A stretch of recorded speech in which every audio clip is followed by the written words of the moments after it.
I got 6:30. Let me know when you are ready. We are ready. Thank you. All right.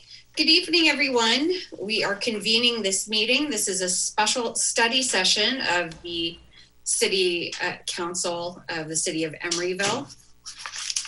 I'd like to state for the record that this meeting is being conducted by teleconference pursuant to the Brown Act waivers provided for under the Governor's executive order in response to the COVID-19 state of emergency. During the public health emergency, City Hall is closed to the public. The agenda states the public may view the meeting that is being live streamed online and on ETV Channel 27 and provide comment by submitting an online comment form, which will then be read into the record by staff. The comment form can be accessed by going to our main City of Emeryville website at emeryville.org and clicking on Council Agendas and Videos. Once there, you will see a link entitled Submit an Online Speaker Card. The public also has the option of participating in tonight's meeting via Zoom and may provide public comment during the meeting using the raise your hand feature visible on your screen, or if you're calling in, press *9. The Zoom call-in information was provided on the posted agenda as well as e-notification and on social media. At this time, I'll turn it over to the clerk to please call the roll. Councilmember Bouders. Here. Councilmember Medina. Here. Councilmember Pats. Present. Vice Mayor Donahue. Here. And Mayor Martinez. Here. Next up, we've got approval of the final agenda. Do I have a motion and a second? So moved. I'll second. I have a motion by Member Pats, a second by Vice Mayor Donahue. Please call the roll. Councilmember Bouders. Aye. Councilmember Medina. Aye. Councilmember Pats. Aye. Vice Mayor Donahue. Aye. And Mayor Martinez. Aye. That will bring us to ex parte communications. And colleagues, please note that there's late correspondence from Nasser Azimi of Ohana included as attached to the staff report. Aside from that, are there any ex parte communications to report on this item? None? That'll move us to public comment. Now's the time for public comment. Anyone who wishes to make comments related to items not on the agenda or on the consent agenda should have submitted your online speaker card by now. 3 minutes will be allowed for the city clerk to read your comments into the record. If you are participating in tonight's meeting via Zoom, please use the raise your hand feature visible on your screen, or if you're calling in, please press *9. At this time, I'll check in with our city clerk to see if anyone has submitted any electronic comments while I check the attendees for raised hands. There are no electronic comments at this time. All right, and I do see one raised hand amongst our attendees, and I'll remind callers that you use the raise hand feature in Zoom or press *9 if you are calling in. And Madam Clerk, please go ahead and unmute the speaker. Speaker, you will have 3 minutes. Go ahead, please. Hello. So I'm going to relay a little bit of Emeryville history from 2005, because it's really, I think it's important to know where we have been. In 2005, that was an election year for city council. John Fricke was running for city council, as was Ed Troiding. And also that year was on that November, that was a item on our ballot that was called Measure C. And it was, the nickname for it was the Living Wage for Hotel Workers Initiative. And the idea was that hotel workers who, are primarily immigrants and, work like slaves, basically, in slave labor and sweatshop labor almost. I mean, very usurious. The idea was that in Emeryville, we're going to give them a raise up from $5 something an hour up to $9 an hour. Well, this Councilmember Fricke ran as he ran for city council, and one of his things he told his would-be voters is, "I support Measure C." Well, John Fricke won handily, won in a landslide actually, and Ed Troiding was against Measure C, and he lost. Measure C passed by Emeryville voters, and hugely won, just handily won. the entire Emeryville City Council, with the exception of Ruth Atkin, was against Measure C. And especially Nora Davis, who led a campaign against it, and a lot of her own time and her own money. They raised over $100,000 to defeat it. Nora told Emeryville voters at a council meeting that if you support this, you're a dupe for eBay. Dupe for eBase. Do not vote for this because it'll destroy the hospitality industry in Emeryville. Probably can't talk tonight. Interestingly, also, the entire school board recommended against Emeryville voters to passing this. They thought it was a terrible idea. We should not pay hotel workers $9 an hour. They don't deserve it. So the school board said the entire council was saved, Ruth Atkin and Nora Davis especially. So it's important to know, because we're going around now praising Nora Davis and attempting to name this, that, and the other thing in her honor. But that's who Nora Davis was. Now, for her time in Emeryville, that's before Emeryville morphed into what we have now. For her time, she represented, she was the representative for the right wing in Emeryville. No doubt about it. She was the top of the heap of the right wing. But I don't see why we should be honoring that. It's your time. Thank you. Thank you. Seeing no other speakers, we will go ahead and close public comment and commence with a study session. Like there's one more hand. There is, absolutely. You may unmute the speaker. Speaker, you will have 3 minutes. Go ahead, please. Good afternoon. This is Nasser Azimi with Ohana Cannabis. Can you all hear me okay? Could you speak up just a bit? This is Nasser Azimi with Ohana Cannabis. That's better. Okay, great. I prepared a letter and sent it to all of you, and I hope you had an opportunity to take a look at it. Having been in city of Emeryville for the past few years, we've learned quite a bit about the value of our presence in the city and how pivotal of a location Emeryville is in the context of running cannabis operations. Quite honestly, from our perspective, what seems to be the most effective business strategy to attract cannabis businesses into city of Emeryville is to expose them to the market opportunity beyond Emeryville. I shared some statistics with you with regards to the number of market opportunities over 21 adults in Bay Area, in Northern California, as well as statewide scale. And in that context, we believe that focusing on a local scenario of a storefront may not necessarily yield the kind of results that we're looking for. Number one, in the context of attracting businesses that would be willing to come to Emeryville because of the difficulty of getting retail space, but most importantly, targeting particular interest groups and qualified individuals that would be able to make a purchase for cannabis. From our perspective, a regional approach would be much more effective because the actual market goes way beyond the approximately 10,000 over 21 adults, or even under that for that matter, that reside in Emeryville. And in order to achieve that, we believe an approach to attract more delivery operations would be much more appropriate. That would basically tackle the over 6 million over 21 adults in Bay Area alone. And in the context of other business units that may be interested, distribution would be another one. Emeryville is very pivotal in the context of reaching the entire Bay Area, and in particular, Northern California. In Sacramento, for example, there are a number of dispensaries that distributors from Bay Area approach and distribute to. And that entire market would be opened up to the distributors that would be housed in city of Emeryville. And of course, if we open up the opportunity to attract more manufacturers into city of Emeryville, the opportunity goes statewide in the context of what basically utilized to monetize, and there's roughly That's your about time, 50. Mr. Azimi.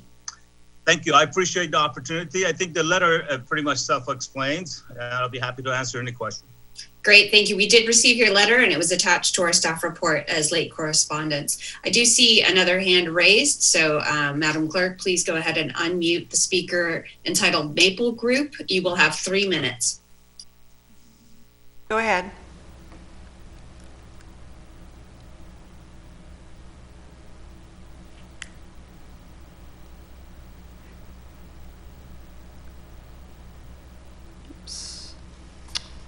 Did we lose them? It looks like we lost them.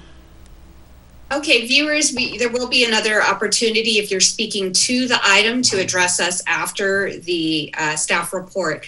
So just hold on to your seats and you will have that chance again. So at this point, I'll turn it over to staff to go ahead and deliver the report.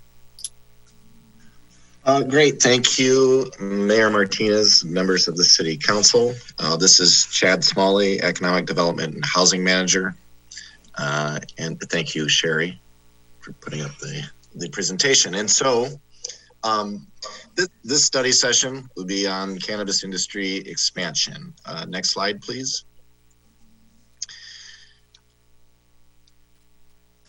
So the overview of the presentation that I'm going to give to kick this off, we'll start with just some brief overview of the background that we have in the city with our regulatory framework and the taxation of cannabis. We'll talk a little bit about the state of the cannabis industry generally, as well as locally here in Emeryville.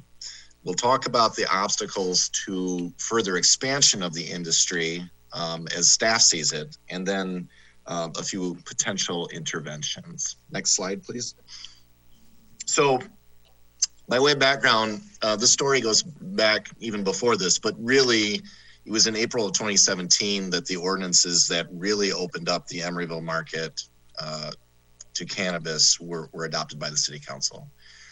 So there were 2 ordinances. One of them added cannabis uses to the planning regulations, and it defined basically 2 categories: manufacturing, which happens to also include, in addition to the core manufacturing, includes distribution, delivery, testing, basically everything that is not storefront walk up to the store retail, except for commercial cultivation, which we do not permit in the city.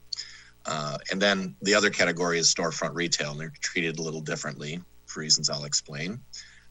In both cases, a conditional use permit is required, and this ordinance defined the zones where these businesses could be located.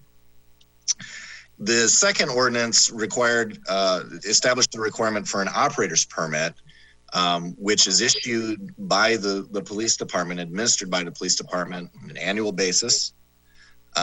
And for storefront retailers, those are issued after an RFQ pursuant to regulations that the City Council adopted. And you'll recall that we went through that process, and the City Council selected 2 storefront retail operators, and they were issued permits. Next slide, please.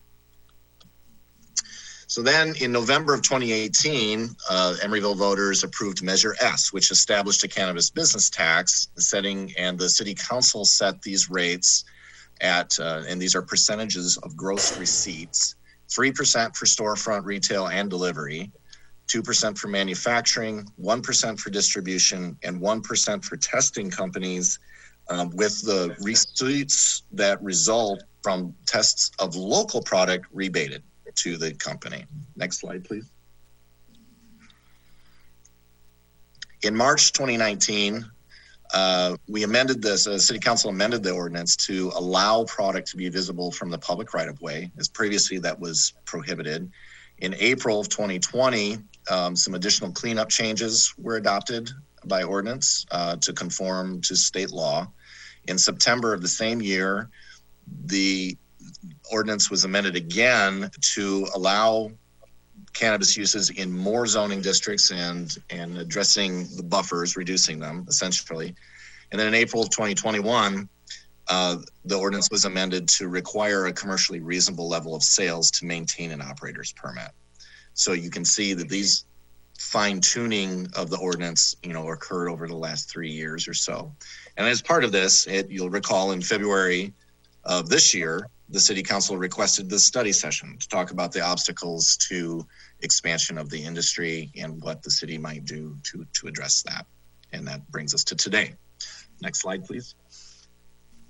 So the state of the industry overall is that it continues to grow, and at the national level, sales are estimated by the industry to be in 2020 about 17 to 20 billion, and in 2021 it looks like sales are going to be 22 to 26 billion, and forecasted to almost double to almost 46 billion by 2025. Most of this growth is being driven by new markets coming online. And there's news virtually every week from different states and locales, which are really leading the charge on this, opening up their states and these markets to cannabis uses. In California, the adult use cannabis sales started really in 2018. And we saw sales of 1.4 billion trending up to 4.4 billion. So very significant growth over that 3-year period. And as I mentioned, this growth is being driven by changing attitudes about the product and the resultant new markets opening up because of leadership of state and local government. Next slide, please. At the legislative activity is, as I mentioned, constant in this space. And in California, we're at the point now where, and it sort of mirrors the city's experience, where the big program has been put together, and now legislative activity is mostly fine-tuning that program. And so we have a series of bills that are being considered now that relate to how these folks operate. The most significant policy-wise is probably SB 398, which would create a state-administered licensing program that cities could use if they didn't build their own. But really, generally, folks acknowledge that for the next really big step beyond opening up a new state, it would be at the federal level to reschedule it from a Schedule I substance. And we understand, or the discussion is that the Senate is considering that, but the prospects of that are uncertain, and there hasn't been very significant movement around this. I think there's other legislative priorities that are in line ahead of this at this point. Next slide, please.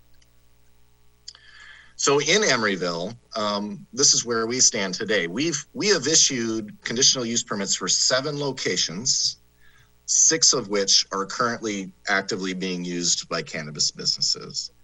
And we've also issued operators permits, those annual permits, to 7 businesses, of which 6 are currently in operation. Now you would think that this is obvious. Well, 7 locations, 7 businesses. That's actually not the case. There have been locations with multiple businesses, and there have been businesses with multiple locations. So this is not exactly a one-to-one relationship.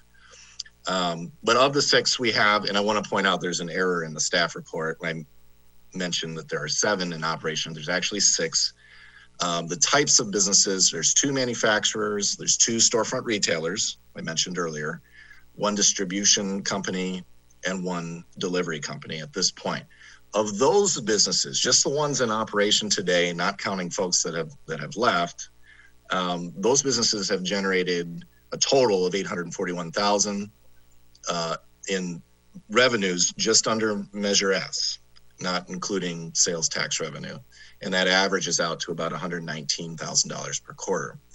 In general, because of the city's progressive stance towards regulating this industry and its competitive tax rates, Emeryville is extraordinarily highly regarded in the industry. And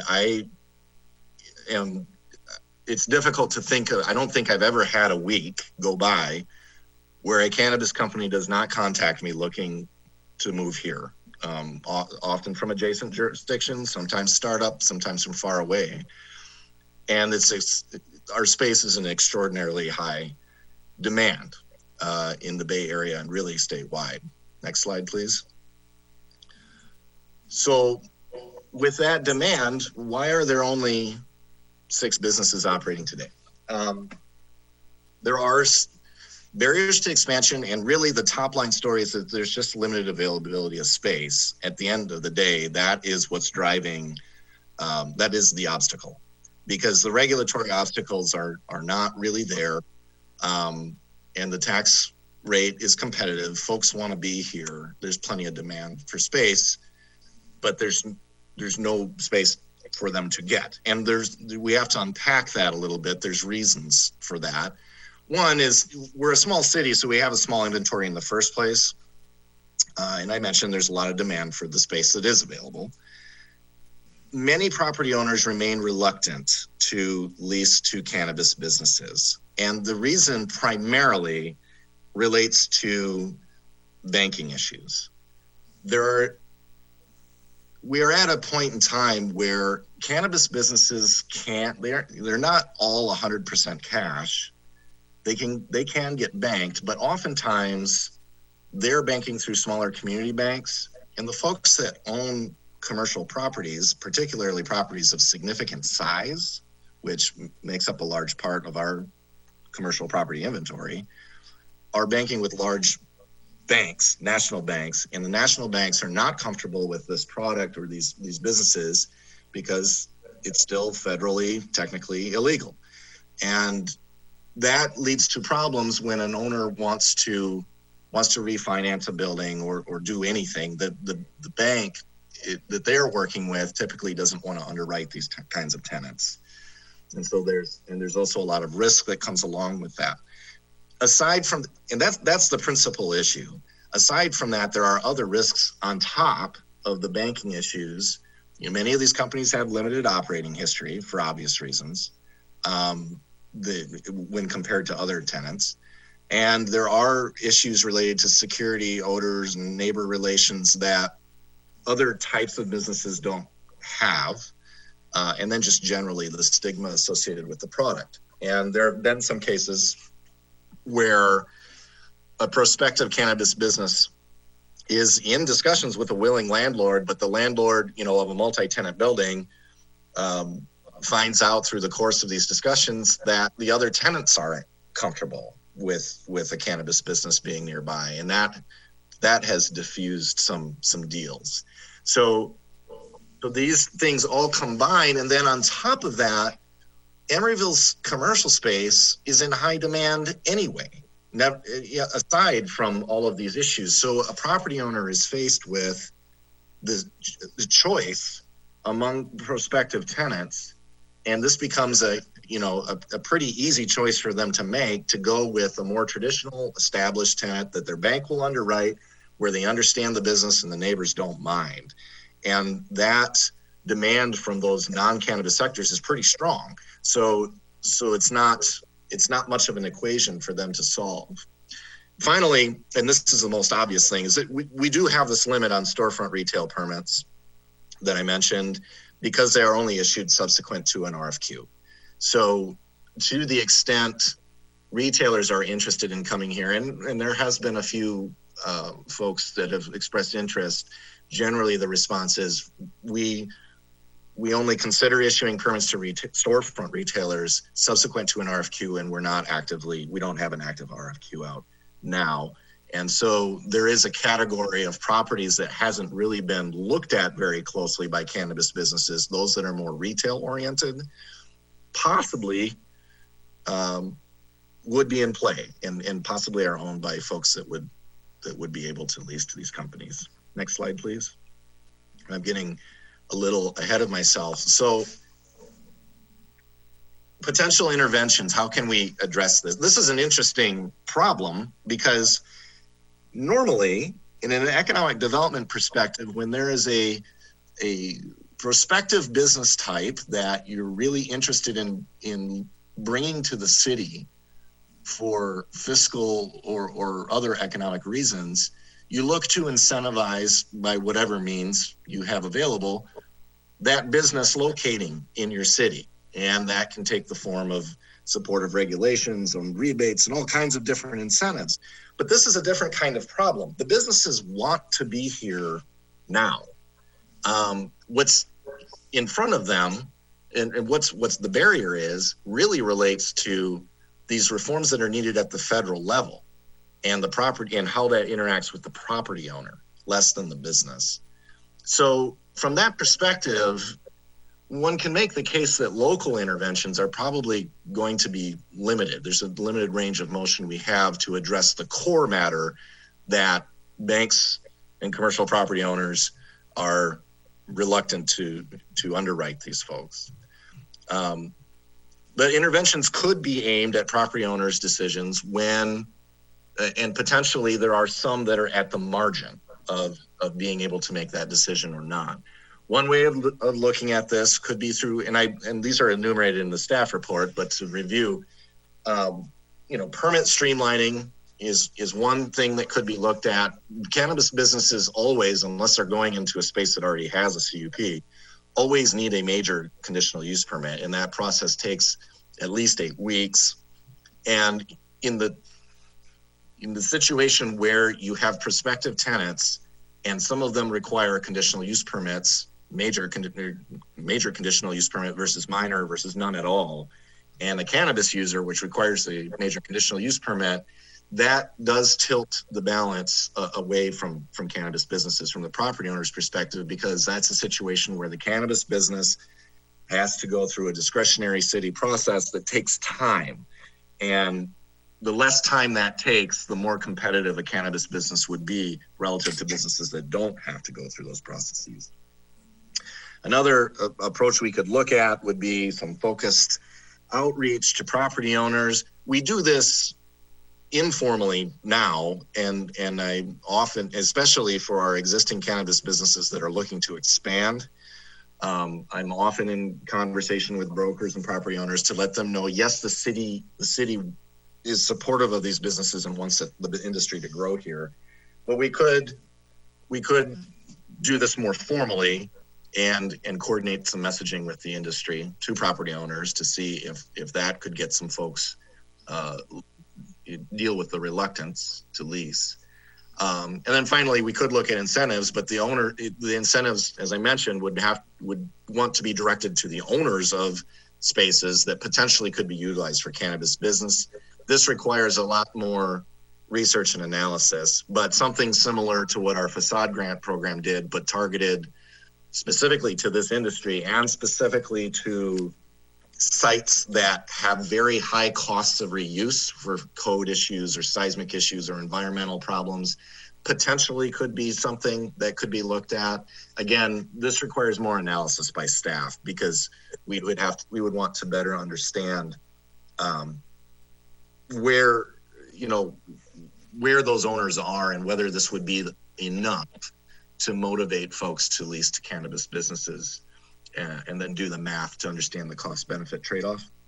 And then finally, with specific to storefront retail, putting out an RFQ would be an obvious way to unlock potentially other retail properties, which currently most retail-oriented spaces aren't being looked at very closely because we aren't looking for a retailer. And so there is potential that there are some spaces out there, independently owned buildings that are oriented to retail that would be attractive for this, but we wouldn't know that unless we were to put out an RFQ.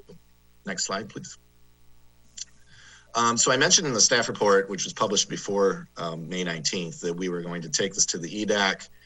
Real briefly, we did discuss on May 19th at their regular meeting this topic. It had a wide-ranging discussion, but no specific policy recommendations came out. There was a recommendation on this topic to convene at the EDAC level a roundtable of the existing cannabis businesses, just to understand what their experiences are with expansion, and generally their feelings on how to best expand the industry, not just their businesses in the city, which we are looking into, and think this actually is something that could be applicable to other industries as well, that would help the EDAC in formulating recommendations.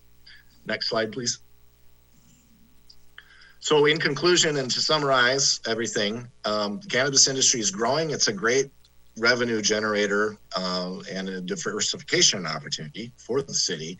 Our policies are widely recognized as supportive, and the city is a very competitive place for cannabis businesses. They all want to be here, but the primary obstacle to them coming here is the real estate, which really needs federal reform to fully address. Our ability to address this is limited, but perhaps there are some interventions that are possible. And with that, in this study session, I don't have specific questions to ask of the city council, but this concludes my presentation, and I'm happy to answer any questions you have and anxious to hear your input. Great, thank you, Chad. Great report. I'll bring it back to my colleagues to see if there are any clarifying questions before I ask for public comment. Okay, seeing none, I'll check in with the clerk to see if anyone has submitted a speaker card or electronic comment to be read into the record. None at this time. All right, amongst the attendees, I see at least one hand raised, and I'll remind viewers that you'll use the raise hand feature if you're joining us on Zoom, or if you're calling in, please press *9. Madam Clerk, please go ahead and unmute the speaker. You have 3 minutes, and please stay on the topic of cannabis industry expansion study session. Go ahead, please. Sure. I'm not quite sure why the city, other than the revenue from this industry, is going. I don't know. We're not quite sure why we are going out of our way so much to try to help the industry. I don't think we should be harming or putting roadblocks up, because a lot of people like cannabis, and it doesn't hurt anybody. So, and we do get revenue. So it's sure we should welcome the industry. But remember, this it's a capitalist industry. And, it doesn't really, other than the revenue, it doesn't really help our city, except for some people that like using the product. I would like to see this level of help that the city is willing and eager to give to this industry to apply to other industries. Like, something that everyone would like an independent bookstore in Emeryville. Like, it would be great to see the city council jumping through the hoops that you're jumping through with cannabis to try to get an independent bookstore in our town. Or a host of other kind of businesses that everyone likes. Not everyone likes cannabis, because it's not just about revenue. We're trying to make a livable city here. And then what about worker-owned cooperatives that make or distribute or sell cannabis? Let's go for a worker-owned cooperative. Let's put some work into that, because then at least I feel better about all this city largesse going to help this industry. At least it's helping working people. Because remember, if it's a for-profit corporation and it's not worker owned, it's the workers are being used by the owners and or the bosses. So it's just kind of creepy. But no more creepy in any other industry or any other business, but it's creepy nonetheless. Let's get some worker owned co-op cannabis shops in Emeryville. Let's have, and also, like I said, how about an independent bookstore or other host of other retail uses that people universally like, not just cannabis. Thank you very much.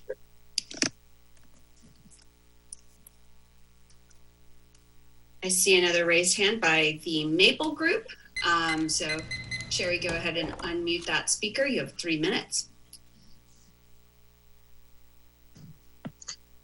Hello? Go ahead, please. Can you hear me? Yes. Perfect. Hello, everyone. My name is Raymond, and I'm actually part of the Maple Group. And I just heard a gentleman speaking in regards to, the industry and also the safety around, bringing safety more into the town, right? So the Maple Group has developed a very unique concept, and we would love the opportunity to operate in the city of Emeryville and make the city of Emeryville the pioneer of having a retail storefront with the pharmacist, right? because a lot of the retail operations are more traditionally focused towards more on the recreational market. So we do have a recreational side of our business where we assist patients that do walk in. And also we do have over about 8,700 members that we currently service throughout the Northern California regions and including the Bay Area, where are, diagnosed with serious chronic illnesses, more of like cancer, right? So you do have patients that are diagnosed with hematologic malignancies and solid tumors. And here to say, a lot of these patients, a lot of the physicians that are treating them currently right now are moving more towards, cannabis-derived products instead of the regular traditional opioids or more of the painkillers or, let's say, nausea and vomiting medications. So we have developed a very unique concept. We would love to be one of the operators in the city of Emeryville, and we would love for the city council to move forward and, give us an opportunity to participate in on either an RFP or an RFQ. So that said, we would love to operate, and we are from the city of Los Angeles, and we will love to have an operation in the city of Emeryville. Thank you. Thank you. Checking the attendees list, and I see no more hands raised. So we'll go ahead and close the public comment portion of the meeting, and I'll bring it back to my colleagues. Does anyone want to go first? If not, I will be happy to offer my comments and start the discussion. So thank you, Chad. I really appreciate the update. I called for this item to address the first speaker's concerns. This is very much a revenue issue to me. The cannabis industry, as you could see from the stats that Chad put forth, is robust and growing. And we don't need to miss out on that growth. As much as I love coffee shops, co-ops, and local serving retail, including bookstores, those are not the industries where I'm pegging the future hopes of the city. Those are industries that I hope to support in other ways. Specifically, that'll happen in our discussions around the housing element and density, because what supports that local serving retail is really the amount of people that can support those shops. In terms of cannabis, it's a new industry, so we're finding out what the blockades are to the cannabis industry in live time. We know what the obstacles are for many of our other small and large businesses. This is a burgeoning industry, and so it's been important, along with our staff, to keep an eye on the growth of the industry, the changes in rules and regulations. And I want to give a tip of the hat to both Chad and Andrea for staying so up to date on what's happening in the industry. And I'd like to give my thanks to EDAC as well for mulling this over. I'm happy to send this back to EDAC for them to simmer over these ideas. I think the first three interventions could be some good low-hanging fruit in terms of going from a major CUP to a minor CUP for those zones that have no residential, doing that focused campaign to normalize commercial real estate's attitudes towards cannabis, and thinking about incentives to property owners.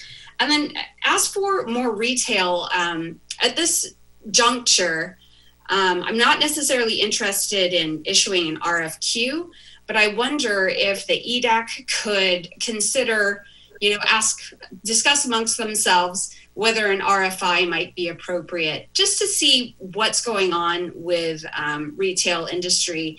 And specifically, I'd want to look at what locations are open to this type of business. Again, I'm not there yet in wanting another operator's permit for a retail dispensary in the city, but it is good to know which of those property owners are open to that use if we decide to move in that direction in the future, but I'm not there yet. I am interested in the answer to that question, however. So those are my comments, and I'll leave it to my colleagues to give any input. Member Medina? Thank you so much. I really agree with you that looking at streamlining to a minor CUP would probably make locking in a lease more competitive and viable for this industry. And I think it's something we should absolutely examine. That's something we can easily do from the city side that makes life a little easier on this industry that already spends a lot of time on permits and applications.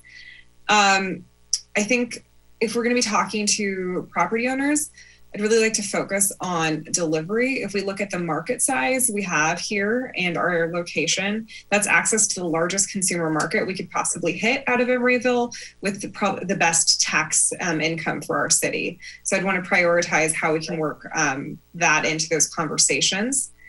And finally, I'm also open to potentially new stores in the future, but I think we just opened a second one, and it'd probably be prudent for us to collect some tax revenue on that before we have a deeper conversation and understand what that data is telling us about opening a secondary location in town. And my final comment is, and I think I've brought this up prior, I know that cannabis tourism is a thing. I've worked tangentially with the cannabis industry, so I'm aware that it's surging. People are trying to plan for it post-COVID. I'm also acutely aware, we've got an item coming up on our next agenda, or the final agenda, that our hotels are underbooked. I would love, if we're going to be looking at how to support the cannabis industry, support cannabis tourism and knock out 2 for 1 and try to lock up some hotel rooms with that. I think, I love what Mr. Smalley said about looking how we can support other industries. Let's try to integrate those approaches. Great, I'll second that feedback as well on the cannabis tourism. Colleagues, any other? Vice Mayor Donahue? Yes, I agree. We need to reduce and level the playing field about conditional use permits. Other businesses have less onerous permitting process, so we should do what we can for this cannabis industry to give them an equal shot at real estate. And I can imagine that there's a nexus in Emeryville between a lot of our startup biotech industries and the cannabis industry, which is changing, growing, new products. We should look at ways that these businesses can cooperatively go to conference spaces. And, this would help our hotels out, but also maybe one property owner might be persuaded to have basically like the public market, except for cannabis, so that we have a true diversity of cannabis under one roof, of manufacturing, that tourism would see a wide range of the industry in one place, including research and development. And I think our city is a likely spot for something like this. Thank you, Vice Mayor. Member Bowders? Thank you, Madam Mayor.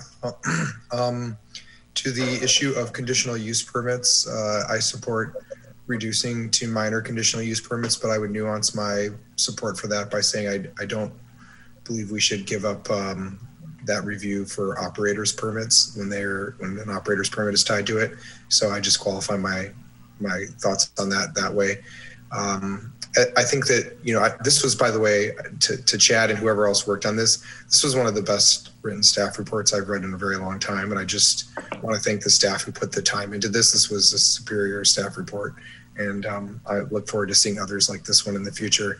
I think to the issue of identifying properties in the city, that's one of the 2 big issues that I had here. And I really would be interested to the mayor's comments about referring this to EDAC. I'd be really interested in what their ideas are for what focused targeting and conversations could look like, because we are a small enough city. I think we should have conversations with some of the larger property owners about ways to destigmatize partnering and leasing to cannabis businesses, because I do think it's part of the future of our economy. We need to better balance our economy away from brick and mortar retail, which was oversubscribed to for a long time and is showing some pains here pre-COVID and then, of course, during COVID. And I support the idea of cannabis tourism. I don't know that much about it, but would be happy to learn more. And I think something that Member Medina spoke to a little bit that I would just want to expand on. I think the biggest opportunity here is regional location, and how do we monetize from a revenue perspective ourselves outside of our footprint, right? Our footprint is so small. So when you think about the opportunity to do sales or to generate revenue here within, even if we're the most cannabis friendly city, and by the way, thank you to everybody for supporting Measure S, even though we're the most cannabis friendly city in many people's minds, when you don't have a lot of real estate, all of that love only goes so far. And so I think that when we think bigger picture, I would like to promote and prioritize incentivizing distribution and delivery.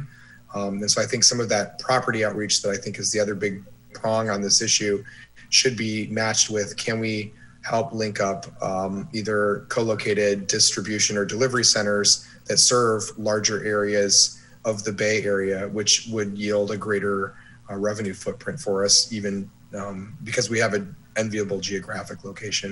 And I support the mayor and council member Medina's comments about new dispensaries. I don't support going down that path at this time. Thank you. Member Pats? So I want to share, I don't agree with Member Bowders on the conditional use permits. I think it is, we want to proceed in the way in which he mentioned. I just want to echo the brick and mortar idea that both Member Medina talked about with delivery and Member Bowders hit on. I think these rules and laws around cannabis are ever evolving, and retail is ever evolving. The idea of your local bookstore, as much as I still visit one twice a week and go see those things, I think I am the exception to the rule. And so this idea that we really need to focus in on the delivery model and the ways of the marketplace, not so much on what we perceive it to be. So I appreciate my colleagues' comments on that, and I'll leave it at that. Great, thank you, Member Pat. So Chad, it sounded like we had a lot of similar comments, and everyone's feeling the same about moving the CUP to a minor CUP. And I think Member Bowders had a good point, except when it's tied to an operating permit. And then for the low-hanging fruit of reaching out to commercial real estate, and it sounded like everyone's on the same page with emphasis on distribution and delivery. And folks, do we have, nobody really spoke to incentives to property owners, but is that something that you're okay just sending back to EDAC and having them mull over whether that would actually bring in a return on investment? Great. And as for the last item, it doesn't seem like there's an appetite right now to pursue any more retail, storefront retail at this time. So certainly, this conversation can go back to EDAC. Chad, I see your hand raised. You can just interrupt me. Well, no. Go ahead. If I may, I had a question on the use permit discussion. Because so when you say tied to an operator's permit, every cannabis business has to get an operator's permit. So do you mean for a business that's already is establishing a second location, or what is the distinction, I guess, that is trying to be made there? Go ahead, Member Bowders. Thank you. I can't speak for the others, Chad, but my comment was related to operators permits for dispensaries themselves. Okay, I understand. That's what I understood.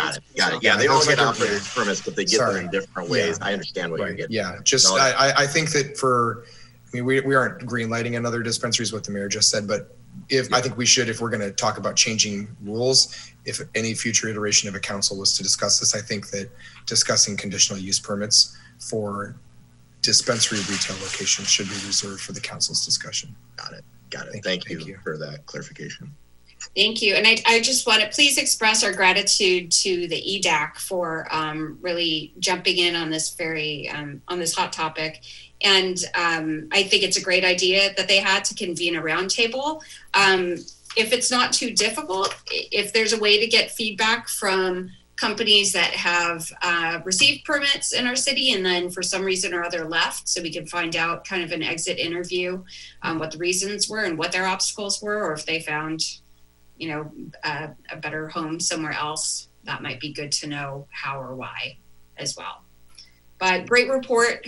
Thank you. Really very timely, and appreciate having the opportunity to to go over what we've done with the cannabis industry thus far. And again, a tip of the hat to our staff who have really, really made themselves experts on this issue. I'm sure you guys, when we get back to dinner parties, you have a lot to tell your friends about what's happening in cannabis in California. So thank you, staff. That'll conclude this study session. The time is 7:20 p.m. And Sherry, let me know when you're ready for the next agenda. Okay, I'm ready. All right. Good evening, everyone. It is 7:20 p.m. and this is not the main event yet. We've got one quick meeting to go. This is the City of Emeryville as successor agency to the Emeryville Redevelopment Agency. And please bear with me while I read some opening remarks. I'd like to state for the record that this meeting is being conducted by teleconference pursuant to the Brown Act waivers provided for under the governor's executive order in response to the COVID-19 state of emergency. During the public health emergency, City Hall is closed to the public.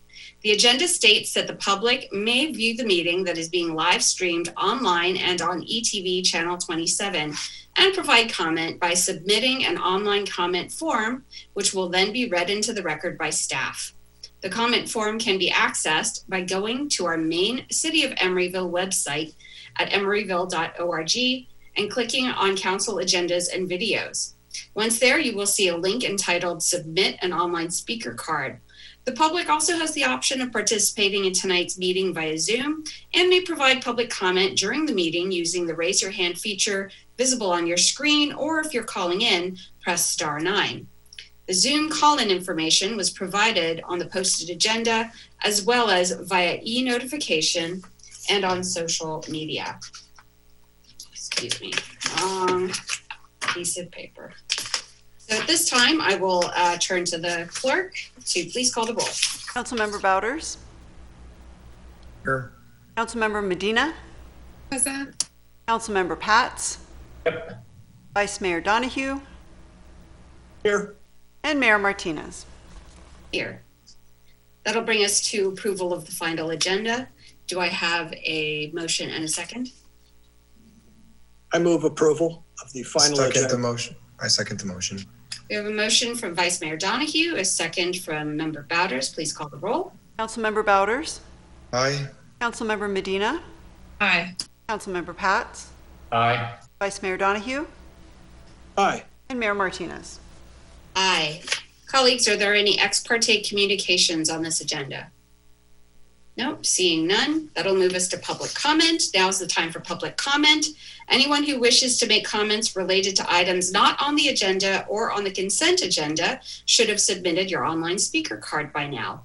3 minutes will be allowed for the city clerk to read your comments into the record. If you're participating in tonight's meeting via Zoom, please use the raise your hand feature visible on your screen, or if you're calling in, press *9. At this time, I will ask the city clerk whether any comments have been received via the online comment card or whether anyone has raised their hands to make audio comments. No speaker cards at this time, but we have one raised hand. Very good. And I'll remind folks, if you're calling in, please press *9 to be recognized. Madam Clerk, please go ahead and unmute the speaker. You have 3 minutes. Go ahead, please. Well, okay. So a few years ago, City Center Realty came to the council with wanting to build the public market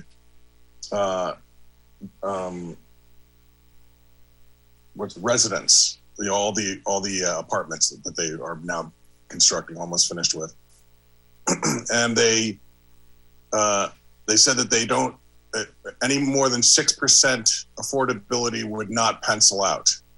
The council collectively was asking if they could do more than 6%, and they assured the 5 council members that no, only 6% will pencil out.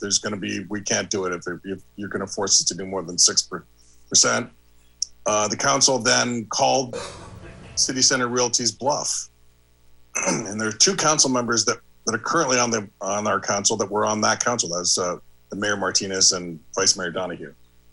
So the 5 council members called the bluff of the developer, and long story short, they asked for 11% affordability, which is what the average affordability was in the entire city. So they thought that we don't want to have this project make our city get worse vis-a-vis affordable housing. So good on the council for doing that, because the developer came back hat in hand and said, yeah, okay, I will do 11% after previously saying it wouldn't pencil out. So that was a wonderful moment for the Emeryville City Council. First time where this council or any council in the city of Emeryville said no to a developer on a substantive item. So good for you guys. But everybody should know your former colleague, Nora Davis, said no. They clearly can't afford more than 6%, and we have to let them build it with 6%. And that was, she was adamant about that, Mayor Davis, or Councilmember Davis. That was sort of apropos for her entire time on the 19 years or however many years it was, 29 years or whatever, on the council. She was always willing to say yes to the first iteration of whatever a developer requests, because she was a naysayer about Emeryville. She didn't think that Emeryville was any good, certainly not good enough to request something of a developer.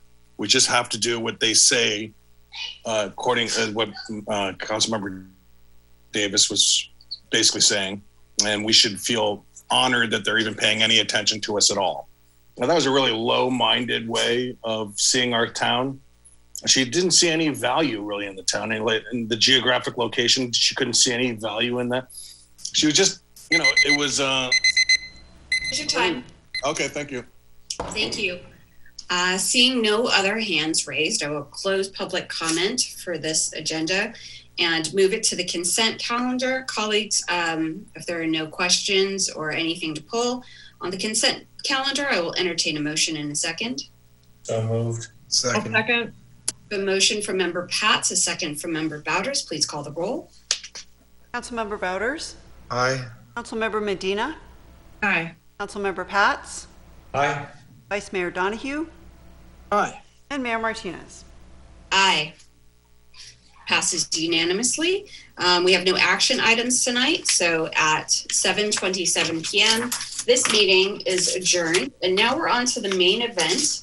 For those of you here for the regular city council meeting, and I'll just check with our clerk. When we are ready to go, I will call it to order.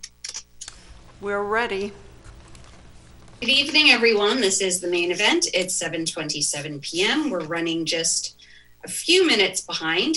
This is the regular city council meeting of the city of Emeryville. I'm calling it to order.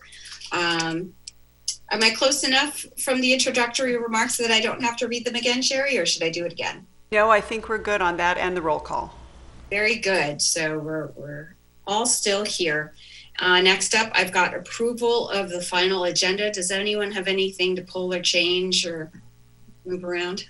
Member Bowders?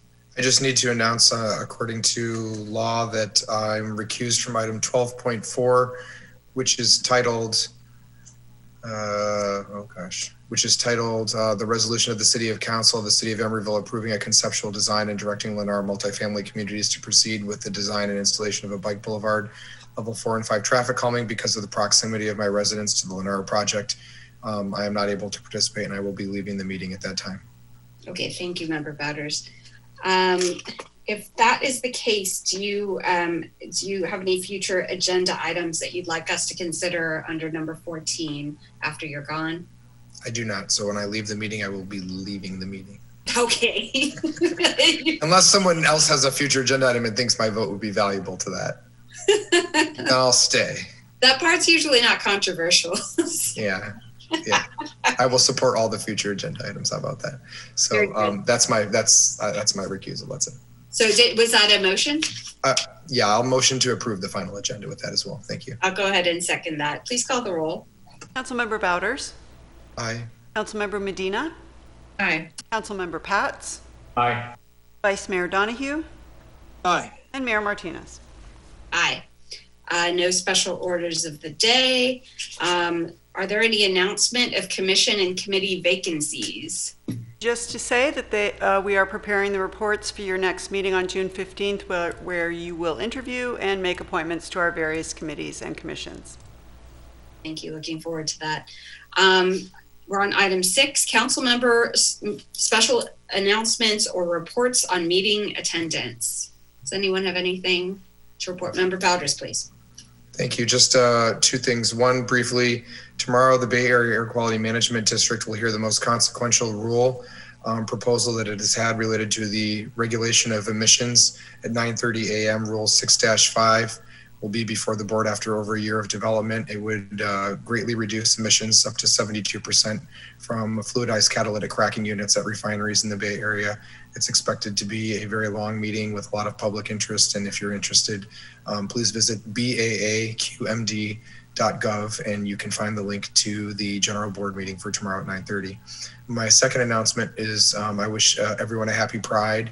This is Pride Month, and I just want to say what I say every year, which is I'm really proud and happy to live out as an LGBT person in a community that is so welcoming and inclusive of people like myself, and that the fact that we have a standing resolution that raises the pride flag every year at City Hall, and we have a city council and staff that openly embrace those members of my community. I just want to thank all of you for your support over the years, and I just want to wish everyone watching tonight a happy Pride. Hear, hear. Any other announcements or reports? Nope. It's been a quiet month. Is there a city manager's report this evening? The pride flag is flying. We're happy to report. That's it. Thank you very much for doing that. Colleagues, are there any ex parte communications for this agenda? Member Bowders. Received written communications on item 12.1 from resident John Fricke. Thank you. Anyone else? All right. Appreciate that. Now we're on to the public comment for this meeting. Now's the time for public comment. Anyone who wishes to make comments related to items not on the agenda or on the consent agenda should have submitted your online speaker card by now.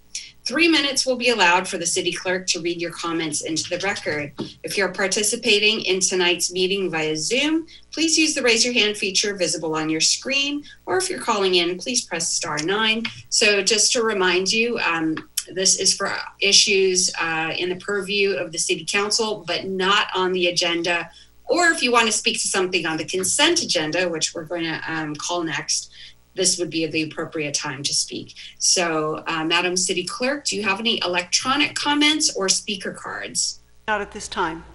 Okay, I do see one speaker with their hand raised. Please go ahead and unmute the speaker. Speaker, you have 3 minutes. Go ahead. Yeah, I would like you to, on 10.6, I think you should pass that. I think it's a good idea.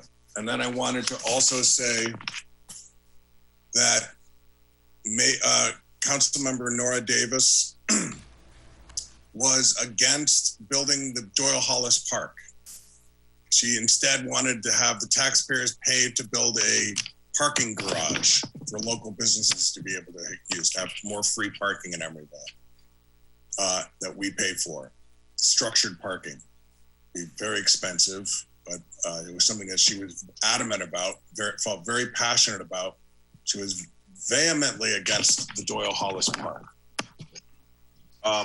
Councilmember Davis, Nora Davis, really did not like ECDC, the Child Development Center. She thought it was not money not well spent, and she didn't think it was appropriate that a city pay for a pre-kindergarten school and childcare center. She thought that was a bad use of public funding, public money, and she was in favor of privatizing the ECDC. Also, Councilmember Davis was very much against having bicycles be able to use what's now called the South Bayfront pedestrian bicycle bridge that goes over the railroad tracks that's almost completed over to the Bay Street. Councilmember Davis thought that bicycling should not be allowed on that bridge. She thought she had the famous quote where she said she thought bicyclers were a ruffian element, and that we should not be building our town to support bicycling. And as a matter of fact, she voted against our ped bike plan, because she didn't think we should be spending money on bicycling as a legitimate form of transportation. Once she famously said it's for children, something children should do. It's not really a form of transportation. This is this woman that we are now jumping through hoops to try to honor in our town. She's recently deceased, so that's too bad. But I don't think that this is the kind of politics that we should be elevating. And so insofar that you guys are considering doing any of that in the near future or even distant future, I don't think you should do it. I don't think she represents, Nora Davis does not represent Emeryville values. Maybe at one time she did, certainly not anymore. We should not be saying that this is a wonderful person, that her way of imagining Emeryville is the way that we share. I just think we should not be doing that. Thank you very much. Thank you, Speaker. Seeing no other speakers, we're going to go ahead and close public comment. Great. Thank you. Now we're on to consent items. Colleagues, let me know if you have anything to pull off consent. Otherwise, happy to entertain a motion and a second. I would be happy to move the consent calendar. I'll second it. We have a motion by Member Bowders and a second by Member Bendina. Please call the roll. Councilmember Bowders. Aye. Councilmember Medina. Aye. Councilmember Pats. Aye. Vice Mayor Donahue. Aye. And Mayor Martinez. Aye. And that passes unanimously. That brings us to action items. First up is item 12.1. I'm calling this item. This is the consideration of a request for an ADA Blue Disabled parking zone at 1055 43rd Street, Emeryville, California. And I personally would like to state for the record that I am familiar with the applicant. I know her well. However, we have not communicated on this issue, and I think I can be fair and impartial about the facts presented before me. So I'll turn it over to staff to please give the presentation. Madam Mayor, this is coming to you from a referral from the Transportation Committee. That referral contains no recommendation, which our Public Works Director, Mary Grace Houlihan, will explain. She has a short presentation for you this evening regarding this application. And I believe the applicant is one of the attendees as well. So just want to note that for the record. So Mary Grace, please proceed. Good evening, Mayor, council members. I'm going to give you a brief presentation, as the city manager mentioned, regarding the request for an ADA Blue Disabled parking space at 1055 43rd Street. Sherry, next slide, please. So requests can come in from residential properties for blue ADA spots at or near their residence in their frontage. The resident must be live at the address in question. They must provide evidence of a permanent disabled person's placard or license plate issued from the DMV. And there must also be not a viable solution for an off-street parking to allow them access to meet their accommodation. Next slide, please. For the residents in question, this is a visual image of what we are looking at, and the small vehicle on the street in front of 1055 as shown is where the requested location is to be for the proposed ADA space. Next slide, please. Which house is the house?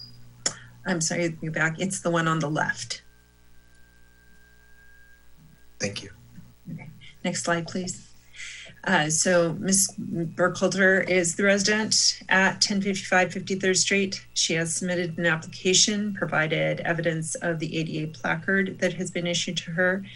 And the closest blue zone to her residence is approximately 390 feet away. And Ms. Burkhalter has stated that due to the nature of her disability, the off-street parking is not viable. So basically the driveway access spot does not work to accommodate her disability.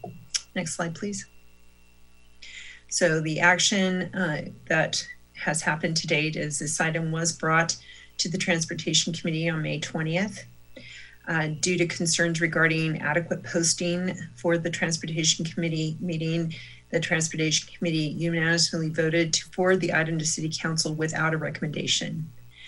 At the request of the Transportation Committee, notices were mailed and posted for a 300-foot radius in preparation for this meeting. Next slide, please.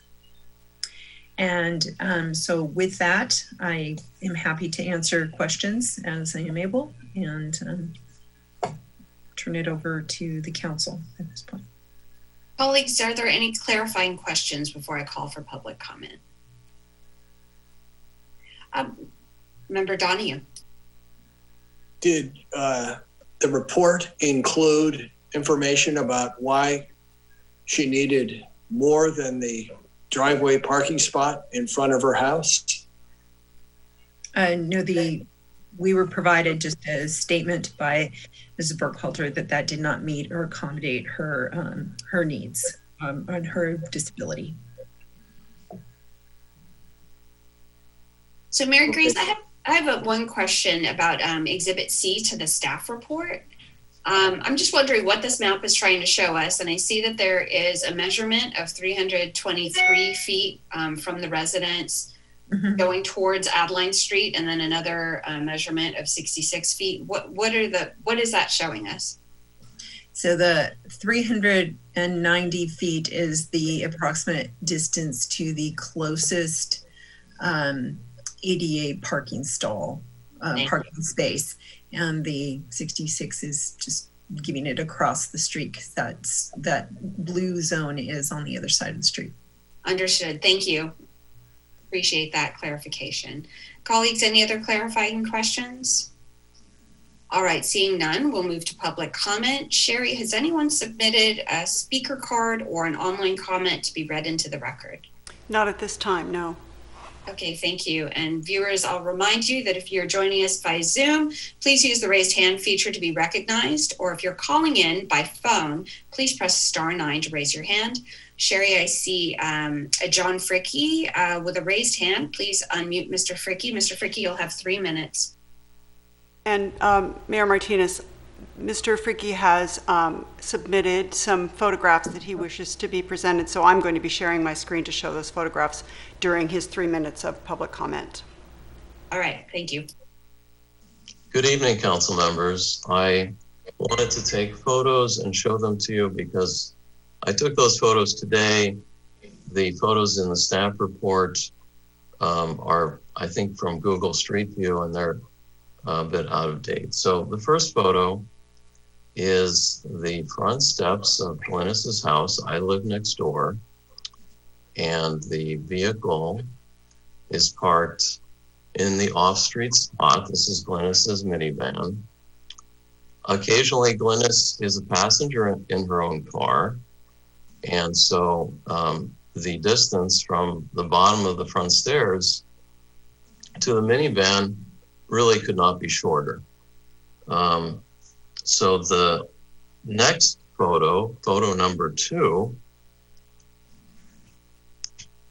this shows the same minivan, and it shows the other side.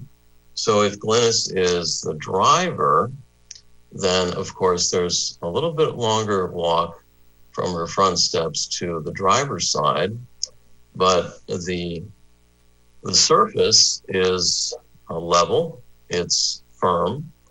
The sidewalk is wide enough to get behind the car.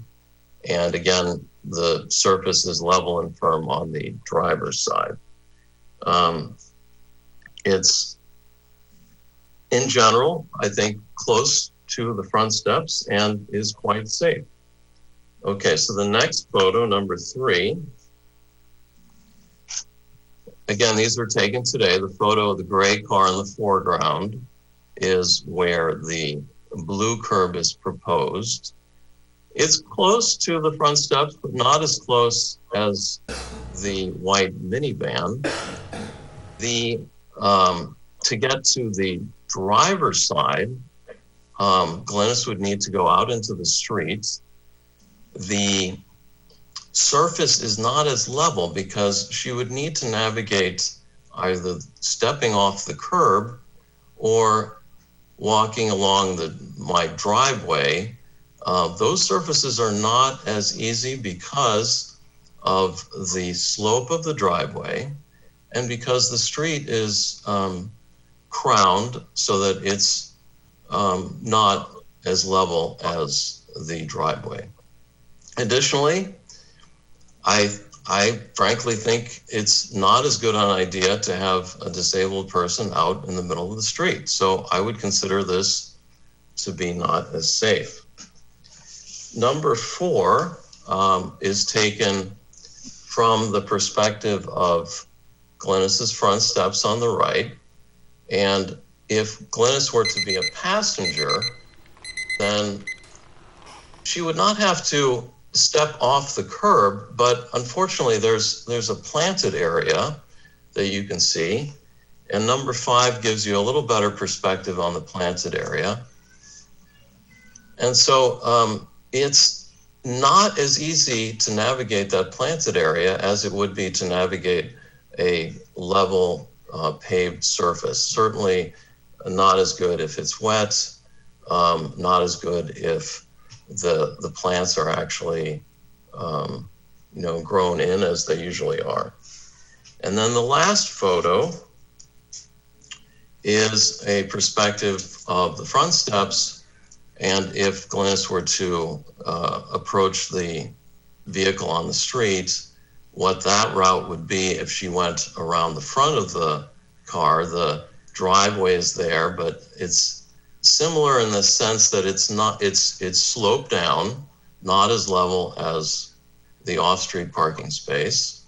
And the street again is crowned, and again, it's the problem of getting out in the traffic. So if there is a majority of you that think that this is a good idea, I would certainly appreciate understanding the rationale. I did call Glynis a week or so ago to ask what the rationale was, and she declined to share with me her reason.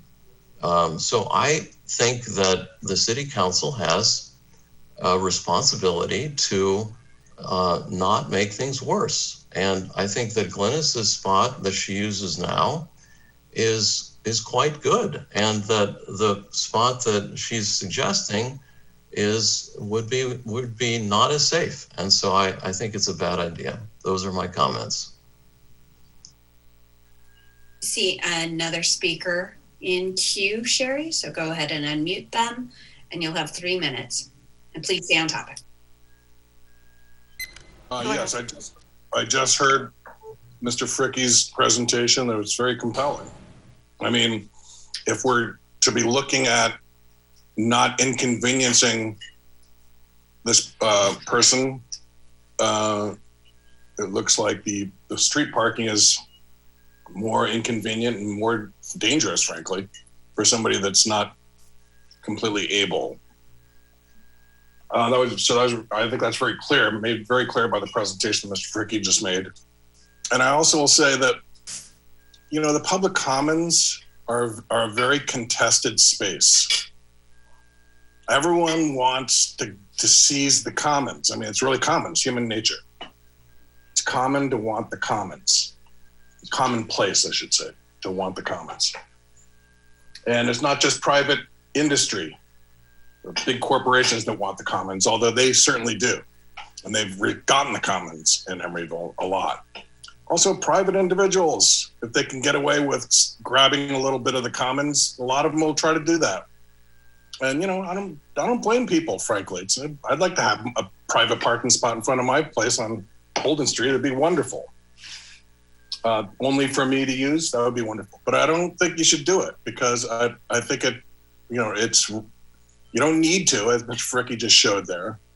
And it just raises the specter of this, like, I don't want to use the word favoritism, but it just capriciousness of giving away the comments. I mean, because now other people that are handicapped or differently abled will now want their own blue curb painted in front of their home. I mean, this will certainly be a green light for that. And so, and then there's going to be a mad rush to seize the commons, parking spots, your own private parking spots for residents, in our town. And I just don't think we should be going down this path. Now, if the woman in question would be made to be very inconvenienced or made and unsafe in any way, I could see how you would want to go ahead and let her have her blue curb in front of her house. But like I said, Mr. Fricke made that very clear by his presentation. That's not happening. Anyway, those are my thoughts. Thank you very much. Thank you. I see the applicant has a hand raised as well. Can you please go ahead and unmute the applicant? And you have 3 minutes to speak. Go ahead, please.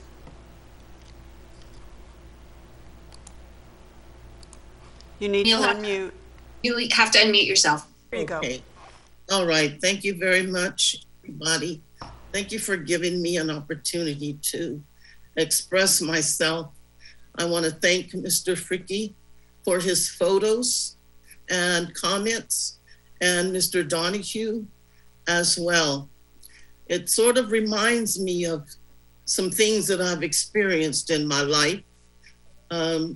2 things in particular, where I was not given a chance to be me, where I was to somebody other than Glennis Burkhalter. And because of whatever reason, they could make a determination for me without ever considering me, what I personally am going through and who I am. Number 2, it reminds me of a time in history where certain people were not able to make decisions for themselves, that their master or slave master determined what was best for them. Well, let me give you some background. I've been in Emeryville.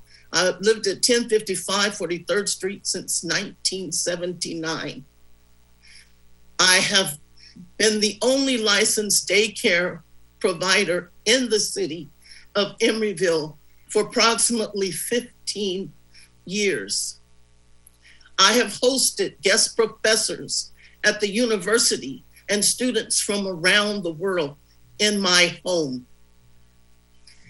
I recently retired in 2013 from daycare. At that time, I was healthy. Not completely, because actually it was my health that governed my decision to retire from a job, from a work that I love, taking care of children. Since that time, I've had a lot of things happen in my life. I'm 71 years old. In 2018, I was hospitalized. I left the hospital with 4 tanks of oxygen because I was going to be on oxygen 24/7. Since then, in January and February of this year, I was hospitalized again. As a result, I have problems breathing. I'm on blood thinners. I still have my senses. I still can see what is safe and what is not safe. I still can experience what I experience every time I try to go up and down my stairs, taking a long time, having to stop at the end of each step and try to catch my breath, going down the stairs and where my vehicle is parked on Mr. Fricke's photos. Yes, I can get to my car. But before I get to my car, There is a little curb that his photos failed to show you. There's a little curb that goes around my stairs where there are plants. Ms. Burkhalter, I'm going to grant you some additional time as you are the applicant, but I just wanted you to know that your first 3 minutes is up, and I would be pleased to give you some time to complete your thoughts as the applicant. Thank you. I appreciate that.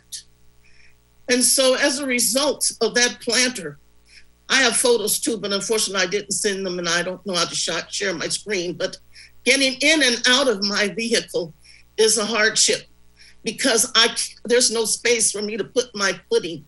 Number two, the people that are driving me are my in-home caregivers.